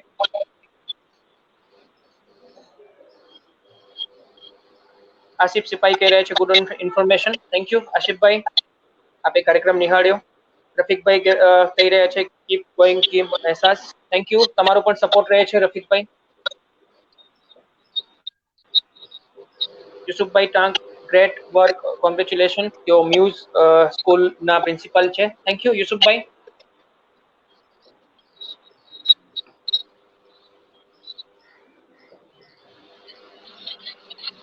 વહીદુલ્લા ખાન પઠાણ કહી રહ્યા છે રિયલી વેરી નાઇસ વેબિનાર અશરફભાઈ, thank you very much for your great service to the society. Thank you વહીદુલ્લાભાઈ. એકચ્યુઅલી આ ટીમ વર્ક હોય છે, ખાલી અશરફભાઈ નથી એના માટે જવાબદાર, શબીરભાઈ અને અમારી આખી ટીમ એના માટે તૈયારી કરતી હોય છે, મહેનત કરતી હોય છે. અમારા આટલા એક્સપર્ટ્સ એમના વ્યસ્તતા વચ્ચે પણ સમય કાઢીને આવ્યા છે, તો આપણે બધાનો આભાર માનીએ છીએ. જેમ ફ્રૂટ્સ ગુજરાત કહી રહ્યા છે ગુડ વર્ક, થેન્ક યુ જાવેદભાઈ. ફૈઝલ મેમન કહી રહ્યા છે ગુડ ઇન્ફોર્મેશન, થેન્ક યુ ફૈઝલભાઈ. યુસુફ ખાન પઠાણ કહી રહ્યા છે good work SS foundation, thank you યુસુફભાઈ. અશરફભાઈ લખી રહ્યા છે great initiative by team SS of SS foundation which provide path and guidance to students where he want to go in their interested field. To this topic also, so that SS team also cover current scenario of how local business is affected and how they can overcome by applying government various business and loan. Congratulations to all. Thank you Ashrafbhai. Actually આ જ અમારો ઉદ્દેશ્ય હતો આજના કાર્યક્રમનો, જે આપે એક મેસેજમાં સમાવી લીધું છે. પ્રમોદભાઈ ઉપાધ્યાય કહી રહ્યા છે થેન્ક યુ, ખૂબ સરસ માહિતી, thank you Pramodbhai. Ji Ashrafbhai, we have covered all the acknowledgement comments. Okay okay, અને કોઈ પ્રશ્ન બાકી નથી રહેતો ને? છેલ્લે એક આપણે એ સુનિશ્ચિત કરી લઈએ. ઓલમોસ્ટ આપણે કવર કરી લીધા છે ક્વેશ્ચન્સ. ઓકે ઓકે ઓકે, જો બધા પ્રશ્નો કવર થઈ ગયા છે તો આપણે કાર્યક્રમનો અંત તરફ જઈએ. હું આપની પાસે જ આવીશ શબીરભાઈ કે આજના કાર્યક્રમના અંતે આપ પ્રસંગને અનુરૂપ છેલ્લે 2 શબ્દો શું કહેવા માંગશો, અને આપણા જે તમામ એક્સપર્ટ્સ પોતાની વ્યસ્તતા વચ્ચે સમય કાઢીને આવ્યા, તો એમનું પણ તમે હું ઈચ્છું છું કે તમે એમનો આભાર વ્યક્ત કરો. જી શબીરભાઈ. જી અશરફભાઈ, આજના માટેનો જે આપણો શોર્ટ એક મેસેજ છે તમામ વ્યુઅર્સ માટે, તમામ સ્ટુડન્ટ્સ માટે, ઈચ એ ડિસિપ્લિન, કે આપણે જે દિવસે ડિસિપ્લિનમાં રહેતા શીખી ગયા એ દિવસે આપણે ચોક્કસથી સફળતા પ્રાપ્ત થશે. સામાન્ય રીતે એવું બનતું હોય છે કે ભાઈ કોઈક આપણને જોઈએ છે તો શાંતિથી બેઠા રહ્યો, પણ એની જગ્યાએ આપણે કોઈ જોતું હોય કે ન જોતું હોય, આપણે એકદમ આપણા ડિસિપ્લિનમાં રહીએ, વ્યવસ્થિત ટાઈમ ટુ ટાઈમ આવી જઈએ, આપણા કામ પૂરેપૂરું ડેડિકેશન બતાડીએ, આપણને જે કામ કરવા માટે સમયગાળો આપ્યો છે એનાથી પહેલા કમ્પ્લીટ કરવાની કોશિશ કરી, આપણે ડિસિપ્લિન વેમાં કામ કરીએ તો ચોક્કસથી સફળતા મળશે. તો બી ઇન ડિસિપ્લિન એ આજનો આપણો શોર્ટ એન્ડ સ્વીટ અને બહુ ઇમ્પોર્ટન્ટ મેસેજ આપણે સૌ વ્યુઅર્સને અહીંથી આ સ્ટેજથી આપી રહ્યા છીએ. અને અંતે આપણી સાથે જોડાયેલ તમામ નિષ્ણાંતો કે જે પોતાના વ્યસ્ત શેડ્યુલમાં પણ આપણી સાથે જોડાયા, એમને બાય હાર્ટ અમે એકનોલેજ કરીએ છીએ, એપ્રિશિએટ કરીએ છીએ અને એવી ઈચ્છા રાખીએ છીએ કે ભવિષ્યમાં પણ એ અમારી સાથે બન્યા રહેશે અને આપણને આ જ રીતે કોમ્યુનિટીને કંઈક આપવાની કોશિશ કરતા રહેશું. તો આઈ thank to all the expert, all the viewers, જે લોકોએ ડાયરેક્ટલી ઇનડાયરેક્ટલી પ્રત્યક્ષ કે પરોક્ષ રીતે આ પ્રોગ્રામમાં સહયોગ આપ્યો છે, તમામનો બાય હાર્ટ આભાર. Ashrafbhai, over to you. બિલકુલ, સૌનો ખૂબ ખૂબ આભાર. આપ બધા કાર્યક્રમમાં જોડાયા અમારી સાથે અને દરેક રીતે અમને સહયોગ અને ઉત્સાહ પૂરો પાડ્યો. અંતે હું નામ સાથે ફરી હું પણ બધા એક્સપર્ટ્સનો આભાર માનીશ કે જયરાજ રાઠોડ સર, દિનેશભાઈ પરમાર, નીત અજાણી સર, દુષ્યંતસિંહ રાણા, યશેશભાઈ અને શબીર સર, આપ પોતે તમે બધાએ સમય ફાળવ્યો, સુંદર માર્ગદર્શન આપ્યું, એ બદલ સૌનો વ્યુઅર્સ વતી ખૂબ ખૂબ આભાર. અને દોસ્તો, કાર્યક્રમને લઈને તમારા જે તમે પ્રતિભાવો આપ્યા એ તમારા પ્રતિભાવો અને તમે આગળના ભવિષ્યના કાર્યક્રમમાં પણ જોડાયેલા રહેશો એવી આશા છે. અને તમામ એક્સપર્ટ્સ જે આજે જોડાયા છે એમને પણ વિનંતી કરીશ કે ફરીથી અમારા ભવિષ્યના કાર્યક્રમોમાં આપ આવી રીતે જોડાઈને આ રીતે જ ઉપયોગી જાણકારી આપતા રહેશો. મિત્રો, ફરી મળીશું આવા જ એક સુંદર આયોજન સાથે. ત્યાં સુધી રજા આપશો. અંતે એટલું જ કહીશ કે આ કોરોના મહામારીનું સંક્રમણ દિવસે ને દિવસે દેશ અને દુનિયામાં વધી રહ્યું છે. તો તમે બધા તમારું, તમારા પરિવારનું ખૂબ ખૂબ ધ્યાન રાખજો અને સ્વસ્થ રહો, સલામત રહો. Thank you. Thank you to all. Thank you to Ashraf bhai also.